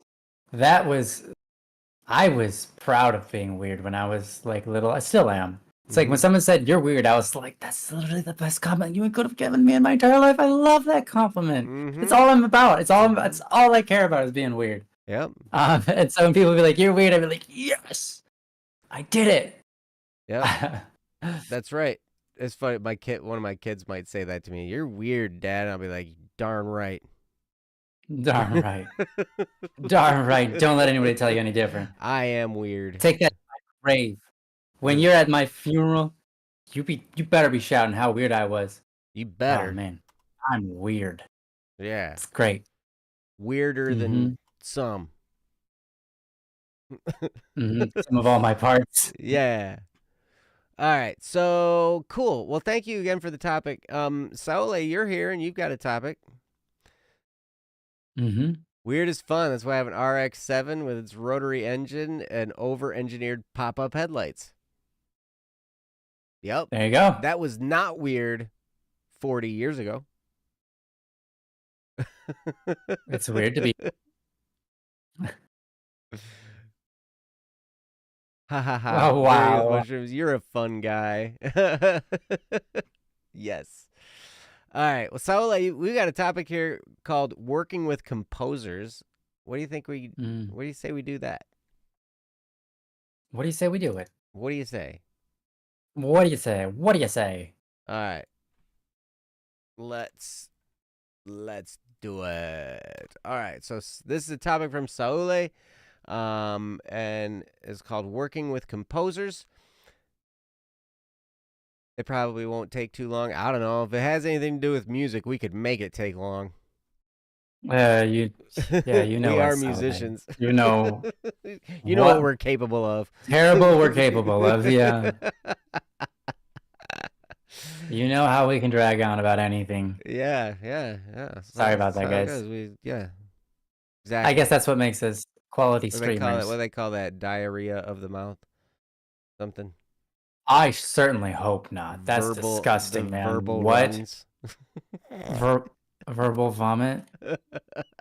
That sounds like gerbil vomit. Verbal Which diarrhea. is no. Don't ever. Those words should never, ever be near each other in one sentence. Okay, fine. All right, let's in just any order. Let's get, okay, that didn't happen. In any order. You're welcome for that lovely brain image. Gus. Thanks. Ta-da! You ruined my whole day. I'm kidding. I didn't ruin it. It was. I'm kidding. You did. That wasn't me. Nothing anyone says could ever ruin my whole day, really. Yeah. All right. Well, here's the topic. It's called Working with Composers from Saule, and here it is on the screen, and I'll read it. Melody or rhythmic form. Music is wonderful, don't you think? Yes, I do think. Well, I've been writing lyrics for a while now, although I have not had any put into a song yet. Partly because I have not found anyone to work with, partly because I don't actually know how to write music, just lyrics, and partly because I'm too paranoid to ask the wrong person about working with them. Mm-hmm. Anyway, getting to the actual topic. I often compose my lyrics with a melody in my head. Unfortunately, these melodies are from songs that already exist. So, while I write to the melody in my head, I try to keep it to a consistent form on paper. I was not good at this in the beginning, but I'm getting better. My most recent work has a 3-3-7 syllable form. Yes, I know that's odd, literally. The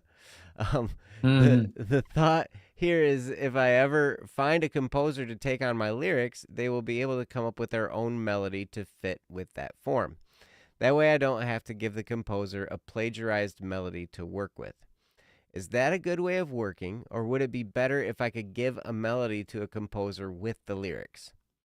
Hopefully that question makes sense. Makes perfect sense to me. Yes, it does. From Saule. Thank you, Saule, for the topic. And we'll do our best to answer this. I would say, just to kind of start off, yes, your question makes sense. It might be good. See, here's the thing about music. We're all plagiarizing all the time. We build off each other. Yep, we do.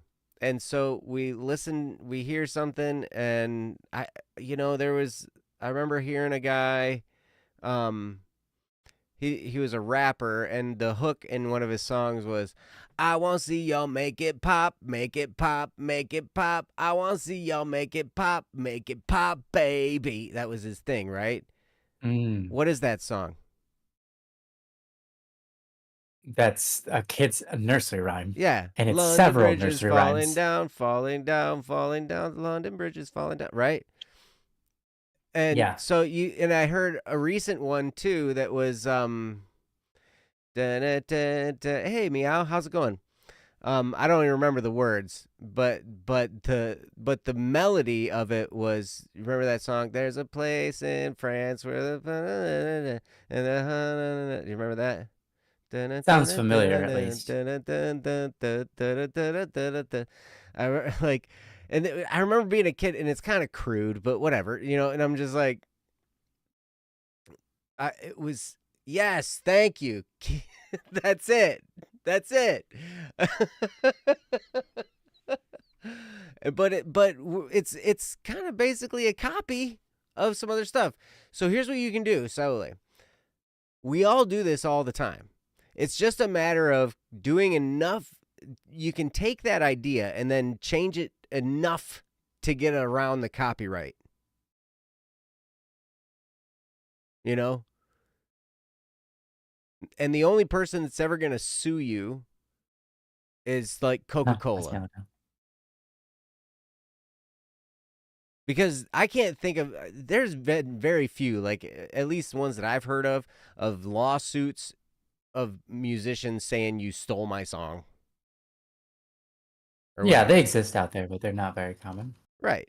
The big ones are when like some corporate giant buys the rights to a song, and then somebody writes something that's like even grossly similar, and then because they're this big corporate head with all this law firm within their company and whatever, they're like, oh, and they get all crazy about it, right?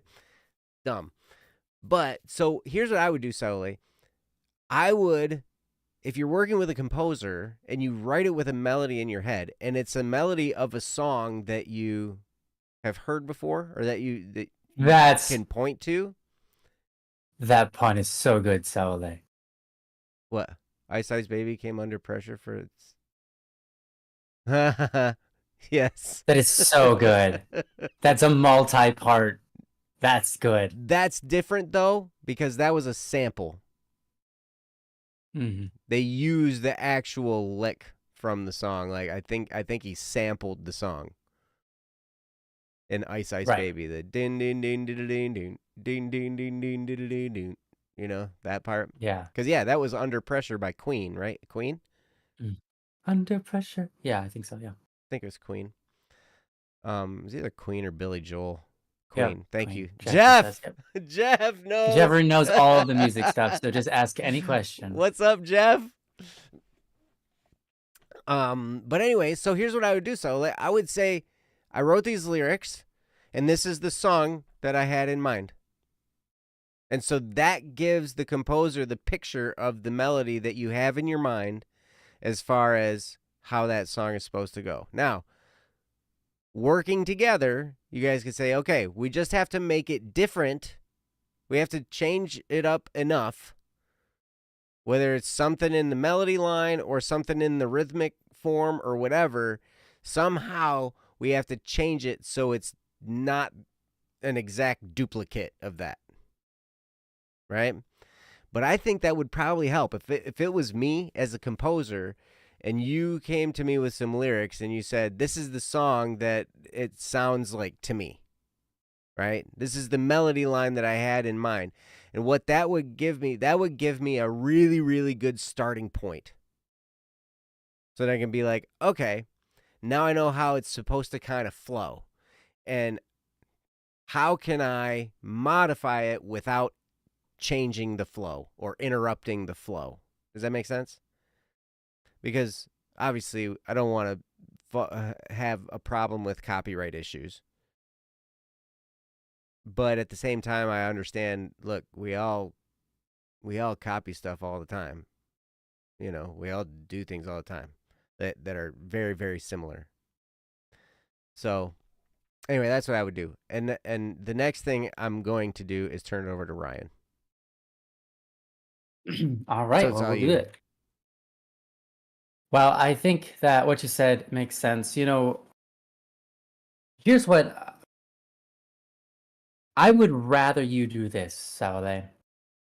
I would rather you have lyrics that you base off of other people's work than write lyrics that are to nobody's work. Mm-hmm. And the reason is because of this. I've had people come to me with lyrics, not usually for me to make them into anything, but sometimes for that.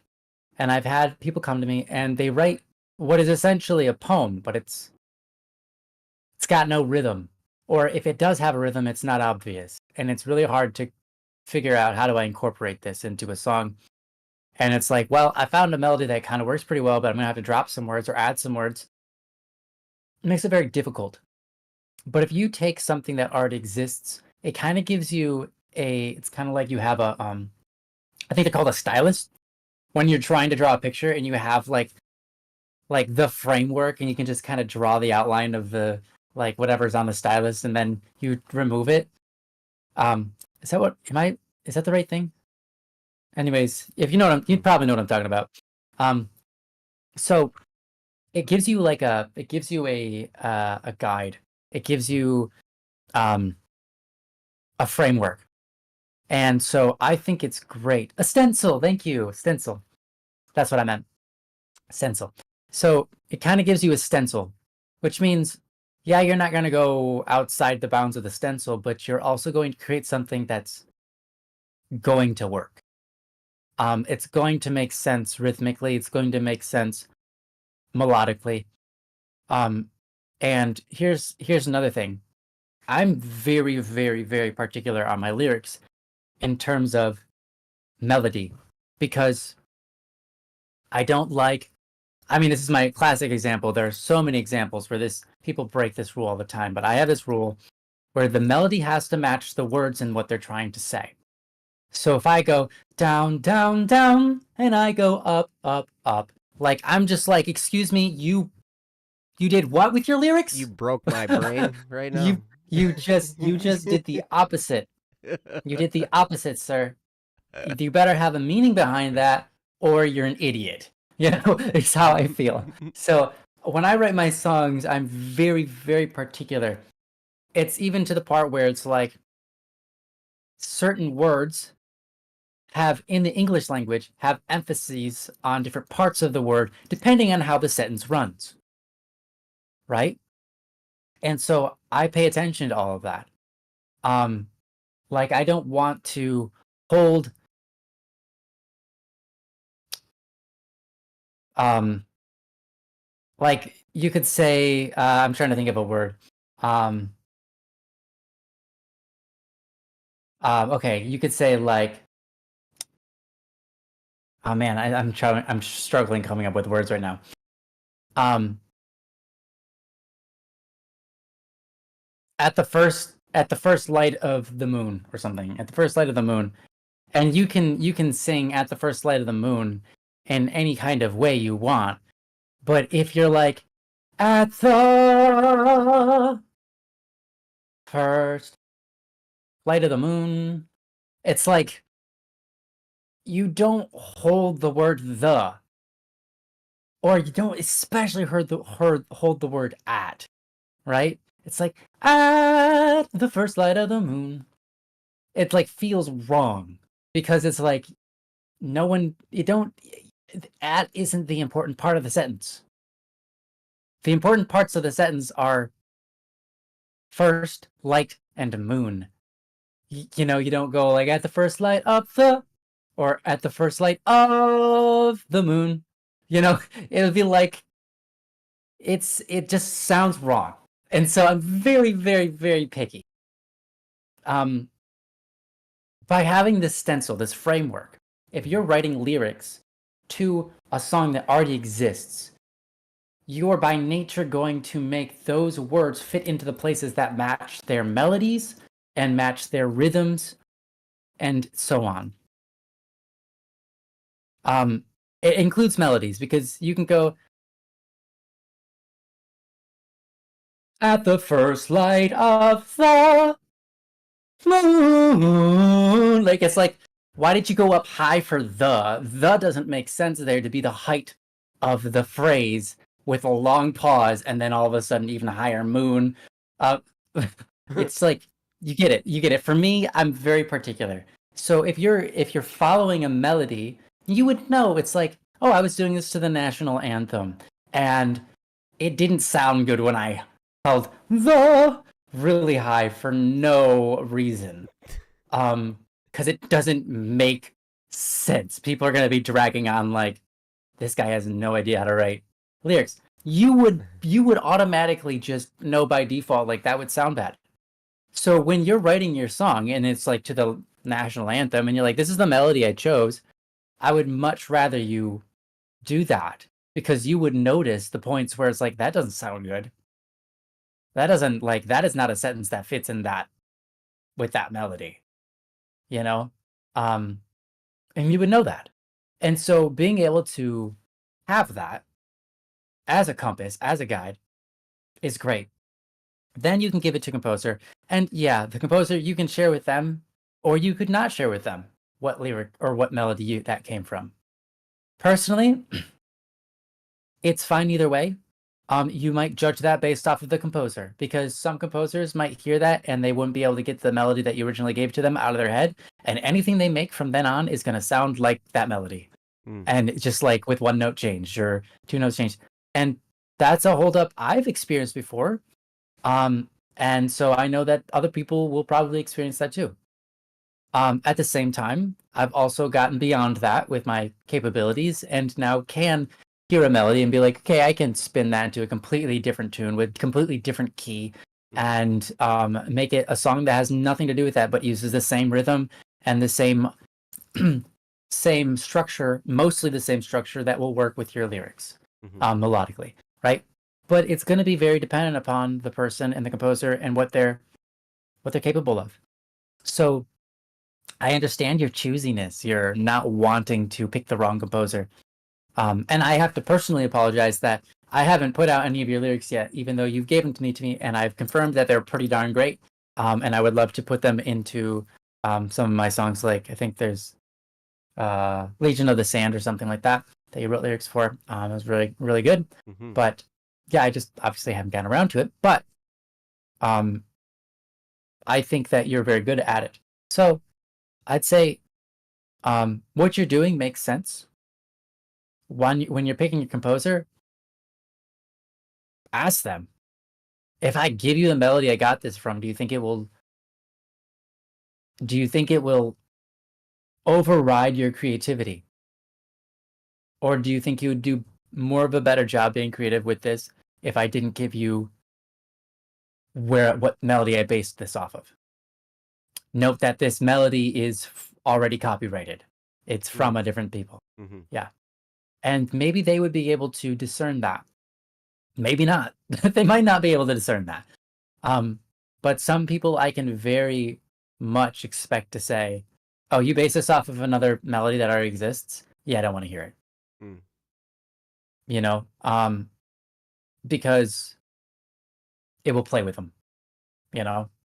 And so, but at least having a format that's rhythmic and works with melodies, and consistently works with melodies within itself, because I've received lyrics that are like, this works the first time, but if I try to do that same, like if I try to go anywhere of that same kind of route for the second time, it's not going to work the same because now you've changed up the rhythm, or you've changed up the amount of words I have to pronounce in this little spot, or you've changed up the melody. So, or you haven't changed the melody. I have the same melody. I'm working with the same melody twice, but you've changed the lyrics so much so that now, sure, they work with the right amount of words, but the melody now wants me to drop and do some weird things because of the words.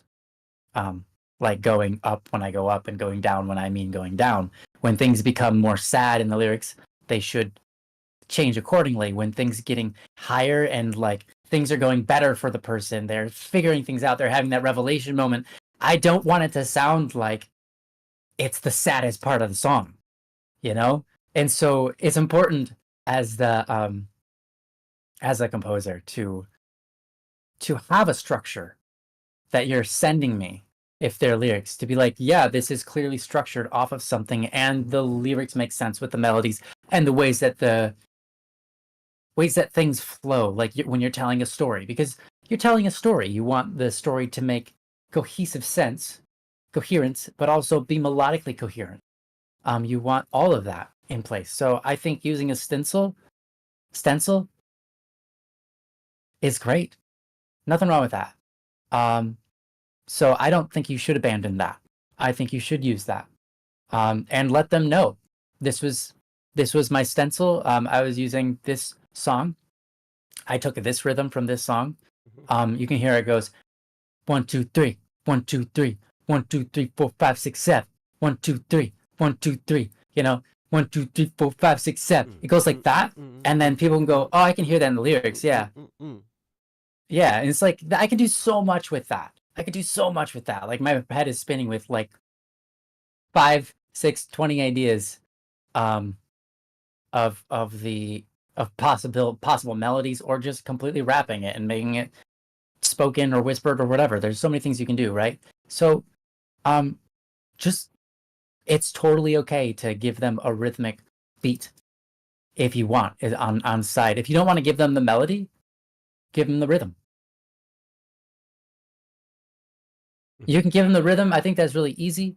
Obviously, it'll take some training on your part to learn either sheet music, so you can write the rhythm, or just use numbers to indicate how it sounds. You can just use numbers to indicate how it sounds, and either way, you can find a system that you can coordinate with your composer to read it and go, oh, I get the rhythm you're putting down here, and then their head will spin with melodies, and then chances are they won't be copywriting anybody. So, I mean, they're going to copyright someone because, like, no matter what you write, it's going to sound like something. But at the same time,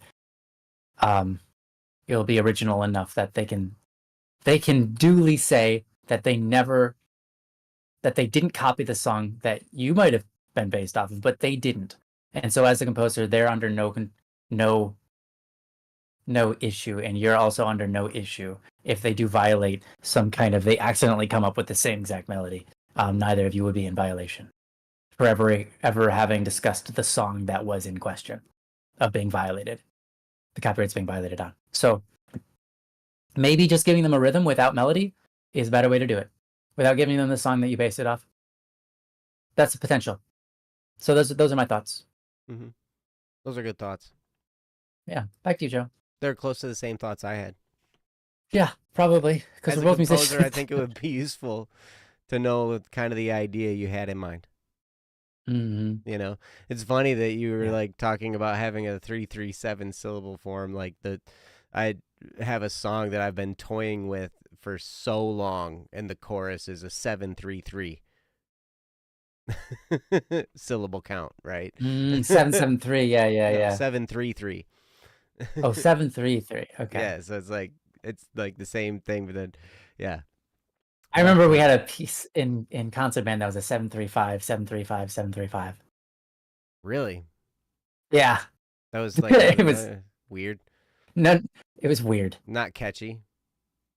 No, actually, it was mildly catchy, but only if you heard it enough times to realize, like, it feels weird, but yeah, yeah, eventually it becomes catchy. Mm-hmm. Yeah. You know, it's funny because we're talking about music, we're talking about lyrics, we're talking about all this kind of stuff. And we're going into this deep dive and all, like we're talking about all this, you know, all this depth, right? I've been listening to a lot of Cake lately. You know, Cake, Cake. the band from like How's the it spelled? 90s. Cake. Oh, Cake. Yeah. I mean, I know about them. I can't tell you a single song, but I know I've heard them. like like the way these guys have written music, it's like really loose. Yeah. And no matter what the emotion is, he sounds exactly the same. Green Day. No, I'm kidding. Cake is good.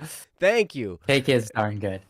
And like the lyric, I was thinking about this. He had this lyric that was so weird. He's like, with fingernails that shine like justice. I'm like, what is that? Fingernails that shine like justice. I Yeah. like it. Yep. Yeah, The Distance was like their biggest. That was their big hit that they. It's probably like the one that first one I remember them coming out with, right? Reluctantly crouched at the starting line, engines pumping and thumping in time. Yeah, that one. Yeah. Yeah, Batman's short skirt, nails. long jacket. That was the one I was quoting. Yeah, with the fingernails that shine like justice. Jeez. That's Jeffrey Mosier. Jeffrey Mosier. Just being Jeffrey Mosier and my goodness. She's changing her Always name impressive. from Kitty to Karen. She's trading her MG for a white Chrysler LeBaron. I want a girl with a short skirt and a long jacket. Wow. That's great. Yeah, Karen has a different context now, yeah. it sure does. You wouldn't change your name from what did you say, Kitty? Kitty to Karen? You Kitty certainly to wouldn't do that now. No, not in today's social environment. Yes. So anyway, so like hopefully some of that's helpful. Yeah, we didn't have to go like super long on it, but I think you're on the right Yeah, track. sorry And about I that. love that. Well, I love that you are taking all this into account and thinking, what's gonna make it easiest for the composer to work with. Like how can Yeah. I present this so we can work together easily? Like you're already looking at, how can I navigate this situation? How can I present this? That's is so valuable. And for you to think like that means Mm-hmm. you be absolute joy to work with. Mm. Yeah, you're problem solving for the person who hasn't even begun yet. Exactly. That's huge, dude. Exactly. You must be like an engineer or something. Yeah. You solve problems on a daily, I think. Yeah, that's what it sounds like. You think about the people who have to deal with what you made. So, yeah, must be an engineer. Yep. But A good one, by the way. Not just an engineer, but a good engineer. yeah, Mhm. here's the thing. Here's the thing you got to deal with composers and musicians in general. You're gonna get this perfectionistic moodiness that happens. Their ego is going to be stricken down with every word you say. Uh-huh. Not all of them. Yeah, absolutely. Be able to modify, like that's the thing. Like if you treat it so it so it's not rigid, right? Like these are my lyrics. This is the point I'm trying to get across. Hmm. Let's go on this journey. This is just a starting point. When I write lyrics to anything, even when I write music, I write a guitar part or a drum part or whatever, right? Yeah. When I first write it and I first get that down and I'm ready to share it with a bandmate or with another musician I'm collaborating with or whatever, that's just a starting point on the journey.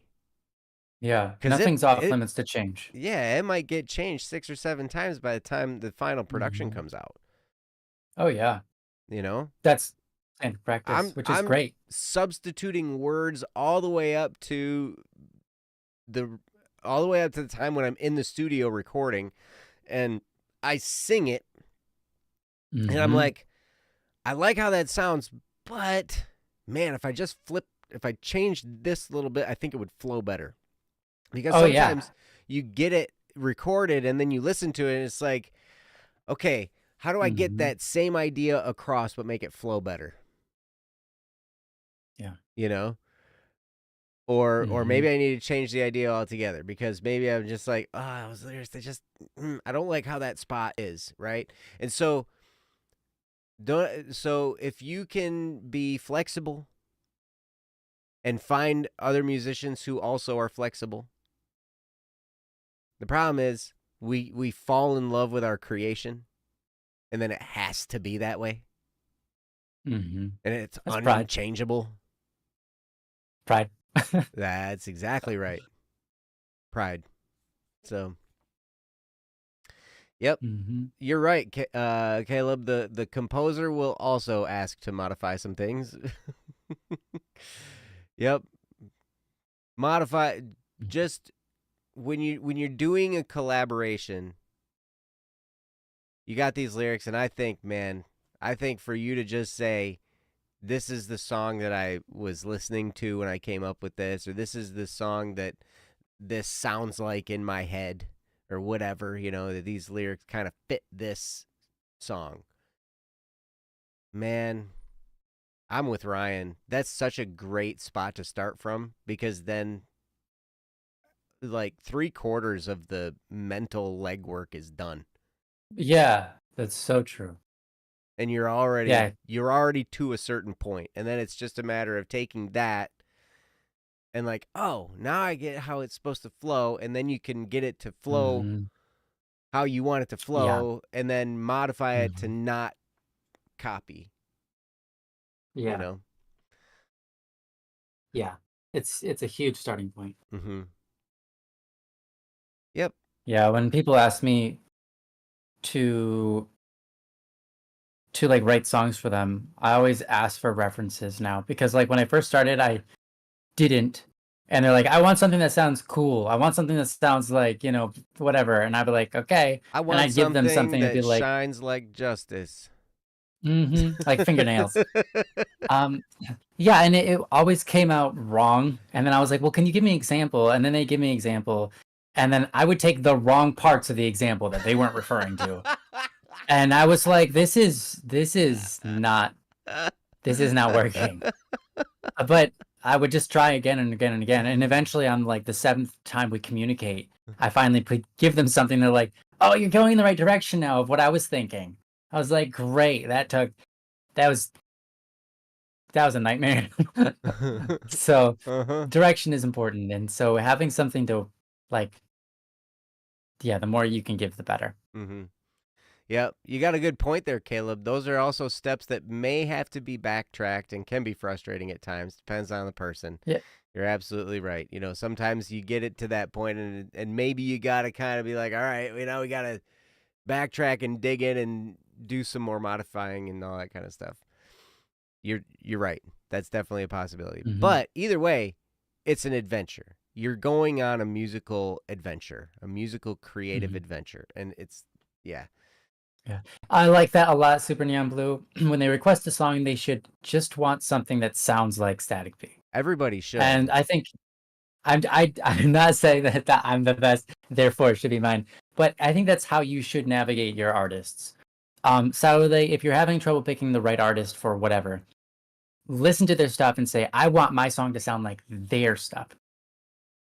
I want my song to sound like, I don't know, let's say you happen to know the still living version of David Bowie. And By you're Fish? like, yeah. And then you, yeah. And Oh, you were talking about the person, not the yeah, song. yep. Yeah. So you're like, hey, David Bowie, I've got this song. Here are the lyrics. Here's kind of the melody that I was going off of this song. Don't make it that. I want a David Bowie song that uses these lyrics. Because that will get you what you want. So if you think of the artist and you think, I want my song, I want these lyrics to be fulfilled in the style of David Bowie, fulfilled in the style of Joseph Anderson, fulfilled in the style of anything, right? That's a really good place Mm-hmm. to go to, because a really good way to think about it, because it is very much like Super Neon Blue. When you ask a person who draws art for a living to, like, hey, can you make my OC? Like, can you make my original character? And then you'd make it, and they're like, yeah, I was hoping for something more like this style. And then you look at it and be like, yeah, but you came to me. Mm-hmm. I'm the one I have this style. Why'd you come to me? That's a cartoon style. I do anime. Wait, okay, well then go to a cartoon art. Fine, I'll make it. But trust me, it's not going to be like, because I'm not talented in that style, but whatever, I'll try it. And so then you make it, and it's a cartoon version of an anime version of their OC. And then it's just like, is this what you wanted? And they're like, I have my complaints. It's like, fair that you have your complaints Keep them because to you went to the wrong yourself. place. Yeah. Yeah. So it makes sense. It makes a lot of sense. Go to the person that you want. If you got an idea in mind and you can think of a person or a style of music that is like that you admire and you would like for your lyrics to be accompanied, there's a person out there for you that does that style. Right? And they might be, it's like, sure, I'm Static P, and maybe my music sounds like Static P, and there's no one else that sounds like Static P out there, and so I'm unavailable. Weird that But that your music sounds like Static P. That just blows my mind. but you can find other people out there that sound Static P like, I'm sure. You can find their songs and be like, yeah, this sounded like this one song of theirs sounded like it was kind of Static P inspired. You can maybe go to them, etc.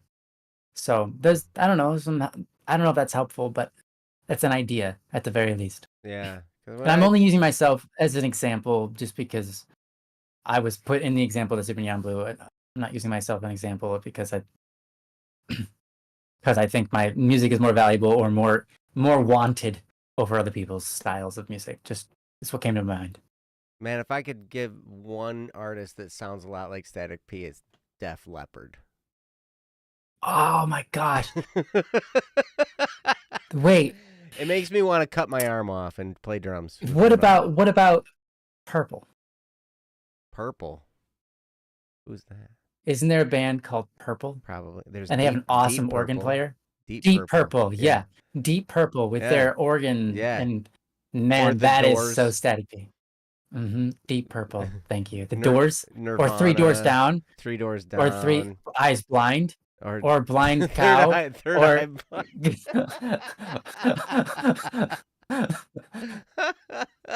And by the way, if Blind Ariana Cow isn't the name of a Grande. band, it needs to be Ariana Grande, right? We went from Blind Cow to Ariana Grande. Somehow that works. The Meat Puppet. Blind Melon. Thank you, Jeffrey Mosier. That's an actual band. Blind Melon. Oh my gosh. And then Melon, whatever. Yeah, there's. Oh my gosh. BB No Money. Yeah. Burn. by Deep Purple. Deep Purple has amazing organ in it. They do a phenomenal job. Yeah. Actually, you sound Go a lot, listen to some you Mega Man sound a music. lot like Baby Metal. I see it. Yep. Because I'm a little Asian girl. Yeah, that's right, man. Own it. Yeah, I'll own it, man. That's right. I'm an Asian. I'm a little Asian girl. I'm 3 little Asian girls. 3 little Asian girls. That's right. Not just 1, 3. 3. That's right. Awesome. ELO. Oh, I like ELO. They have some good music. Joe, Mr. Blue Sky is my favorite. What? What's this? We're all BSF Joe BSS Bowen. people are Whoa, here. we got owners. BSS You guys are in Hey. the house. Welcome.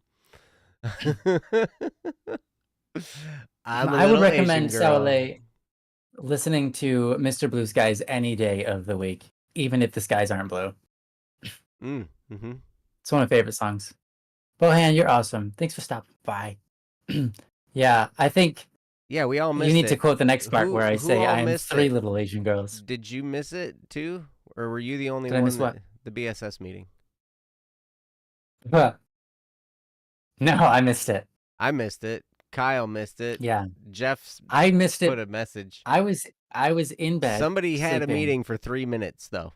Yeah, it was probably Jeff. 3. Yep. Yeah, Jeff, there it is. There we go. Ta-da. I missed just it. saw the thing. I missed it because I was sleeping, and when I woke up, I was like, "Oh, I have a meeting," and then I said, "No one's going to be on the meeting because they're all working at the Brotherhood," and I went to bed. Yeah. Well, that's all right. That's where Kyle what and I I got were. Yeah. Kyle and I were That's at where the you guys- shop working. Yeah. But yep. Yeah, sorry. Yeah. It's been a busy time. Yeah, it's been busy. So welcome We're having it BSS now. staff Yes. meeting. Welcome to the BSS meeting. We're going to be doing it here and now among all of you, but we won't be able to have a very good conversation because we can't hear Jeff or Owen. Well, put what in static quotes? I'm a little Asian girl. I'm a little Asian girl. I think I can am do 3 that. little Asian girls.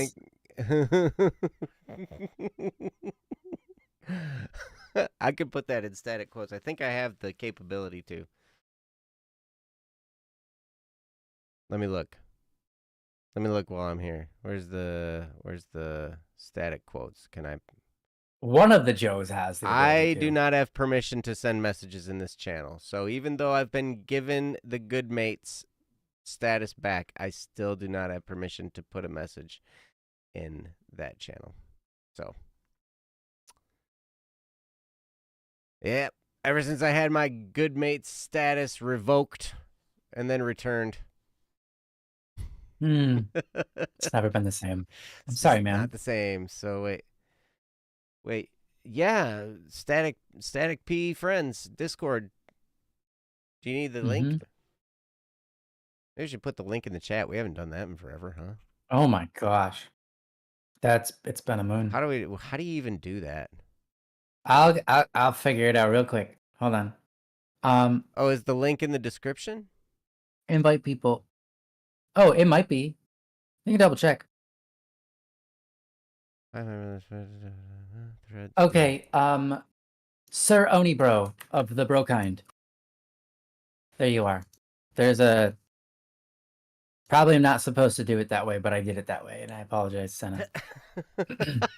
I love you, Senna. You're amazing. I just don't know better. How do you invite somebody? How do you go to a server? Okay, when you click on the server at the top, you drop down, and then you say at the very top is invite people. Yeah. But then you don't click on a person. You click copy on the bottom. Copy. That has the... Yeah. Yeah. So then I can do this. Boom. Mine's different. Oh, yeah. I would recommend Saule's or Joe's. They're going to get you to the VIP rooms. Mine's just The gonna get you to VIP like ones. the backstage inside my shoe. So you pick which one you want. That is the one from the ZFP YouTube channel. This Okay, invite perfect. link expires in 7 days, so do it, meow. Meow. That's right. Now we're gonna have a bunch of bots coming on. Yeah. They're all gonna click on that It's gonna link. be great. I love you, Then I'm gonna Senna. get in trouble. No, Senna's awesome. I love Senna. Yes, She's great. Senna is wonderful. So yeah, I guess here we are, 23 minutes after. Do we have a consensus on this question? Working with composers. Sally, do you feel like your questions have been answered and Here's my beyond? advice. Here's my advice. Working with composers. I can answer that. Okay. Working with composers, Be merciful. avoid if possible. Avoid if possible.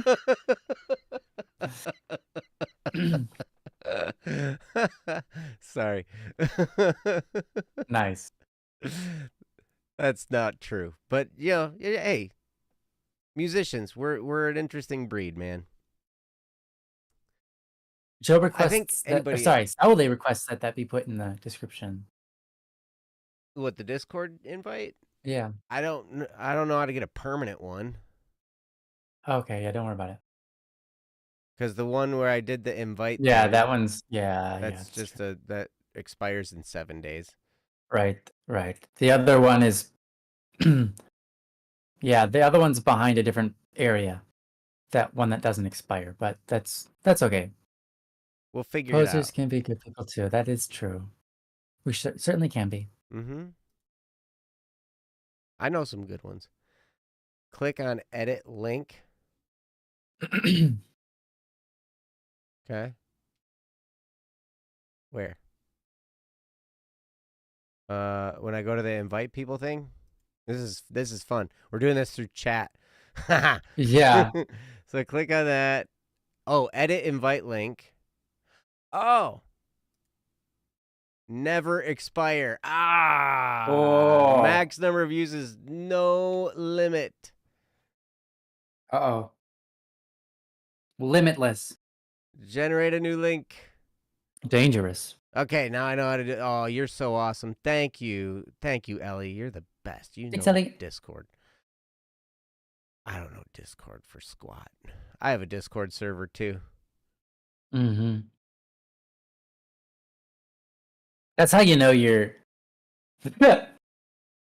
How you know? So if you have a what? Discord server, but you don't, you're not the one in control of it, but it's yours. Uh-huh. It's probably a successful Discord. Success. That's usually the markings of a successful yes Discord server. I am still the chief admin on my Discord server. Well, I'm still the chief admin on it as well, but I don't run it. I kind of run away from mine sometimes. Yeah, unfortunately, me too. Unfortunately, I'll try to get better at that. Not so much anymore. Not so much anymore. We had to get some rules in place on mine, and then then it'll calm down. Once the rules got understood and figured out, then I think I know the rules in mind. Yeah. No romance. Yeah, don't be gushing about your partner or your significant other or your person you like or anything like that. Just keep that out of there. Mm-hmm. Don't be spreading your toothpaste all over my countertops. Yeah. Yeah. David. Uh-huh. That's rule number 2. Very specific. If your name's not David, you'd be fine to do it, I guess. Keeping rules being obeyed is hard. Yes, that's very true. Yeah. All anime girls are banned? No. Wow. Oh my gosh. Oh man, it's a good thing I'm not an anime girl. As far as you mean, or do you mean PFPs? Because like 99.99% of people's PFPs is an anime girl. Oh man. Did you ever notice that? on Discord? Yeah, I noticed that. Yeah, I noticed that. I mean, you've been on Discord before. That's been a thing since like MSN Messenger. Oh, everybody's PFP is an anime girl. Yeah, and it's like, yeah. I mean, my PFP is an anime, not girl. Gentleman. He's a man. Like, if you saw the full picture, that guy's wearing a maid uniform, like a French maid. Yeah. Yeah. That's right. That's right. In your profile picture, it looks like he's wearing a white collar. I know, yes. And a little bow, but in reality, if you zoom out more, it is literally a maid. What do you call that? A maid dress? A maid apron? Something. Yeah. Outfit. No Matrix, maid uniform yes, pictures of Meow. Okay. Okay. Yes. I agree with that one. Yeah. I don't know. So yeah, something must have changed. We might have to you know what? We'll have to send that quote. Send it to Haley. Do you know how to get Soleil? Send it to Haley. That Static P quote. Both of them. She'll do it. I want to make sure both of them get in there. They're both important. Or you can send it to Senna. Which one? Oh yeah. I'm a little Asian girl. I am 3 little Asian girls. Wait, That's right. How'd it go? I'm a little Asian girl. In fact, I'm 3 little Asian girls. Or something. I don't remember. Something like that. I think I might have said no as the in-between. I don't remember. Maybe. Yep, you're right. I don't know. But yeah, you're Doesn't right. matter. As long as you get both of them in there somewhere. That's it. That's all that we need. Yeah. That's all this world needed. And you're right, Jeff. Now it can be better. Yours is The Matrix. My favorite movie of all time. Which one? The first one. Okay. I like all 4 of them. Yeah. That's good. It's a good movie. Yeah. Yeah. But awesome. All right. Well, now we're like a half hour overtime, and that's okay. But I think it's time to get rolling. I think Matrix is a good movie, except for any of the scenes that have Keanu Reeves in it. Oh. Well. I'm joking, but that'd be 90% of the movie. But it's still a really good movie. I thought The Matrix was great, except for that there's this whole there's this whole love arc in it, you know, between Neo and Trinity and all this stuff. And like in the last one, the fourth one is like, what's it called? I can't remember. I don't remember the name of it. But it just came out a couple of years ago. Right. Okay. And so they're like older and all this kind of stuff, and then all this there was this whole part of the storyline where it's like the thing that saved the world was that they loved each other romantically. And it's like, shut up. That makes sense. Shut up. Don't even. Yeah, the truth hurts. The truth hurts. The truth hurts. It's a story that's not even. It's not true at all. That's funny. You know what saved the world? Guns. Oh, I thought you were gonna say Jesus. That's a love story. Resurrections. Thank you, Jeff. Thank you. Okay. Yeah, that's kind of more like the actual true how love and romance is. You know, somebody, is in a covenant bond, and then they get crucified by them. Yeah, by that same people that they have a covenant bond with. Yeah. Yeah, exactly. That's how that works. That's part of it. It's part of it sometimes. You end up hated and killed. Yeah, and tormented. Okay, look up Korean Jesus statue. All right, Korean Jesus. Korean Jesus. That was in what? That was in 21 Jump Street, the movie. He doth hoist. Korean Jesus. Hey, you leave Korean Jesus alone. Korean Jesus too busy for your problems. Wow. Amazing. All right. Anyway, guys, have a great week. Thank you so much for being here with us. You guys are amazing. I just love this time we get to share with you. You guys are so awesome, yeah. Yes, and so we'll be back next week on Wednesday because it's Don't Worry Wednesday, and it'll be Thursday for Ryan, but it'll be Wednesday for most of the rest of us. So yeah. So anyway, guys, have a great week. We love you, and we will see you next week on Don't Worry Wednesday. Until then, take good care of yourselves and each other, and we love you. We'll see you next time on Don't Worry Wednesday. Take care. Bye-bye, guys. See you guys. Love y'all. Peace.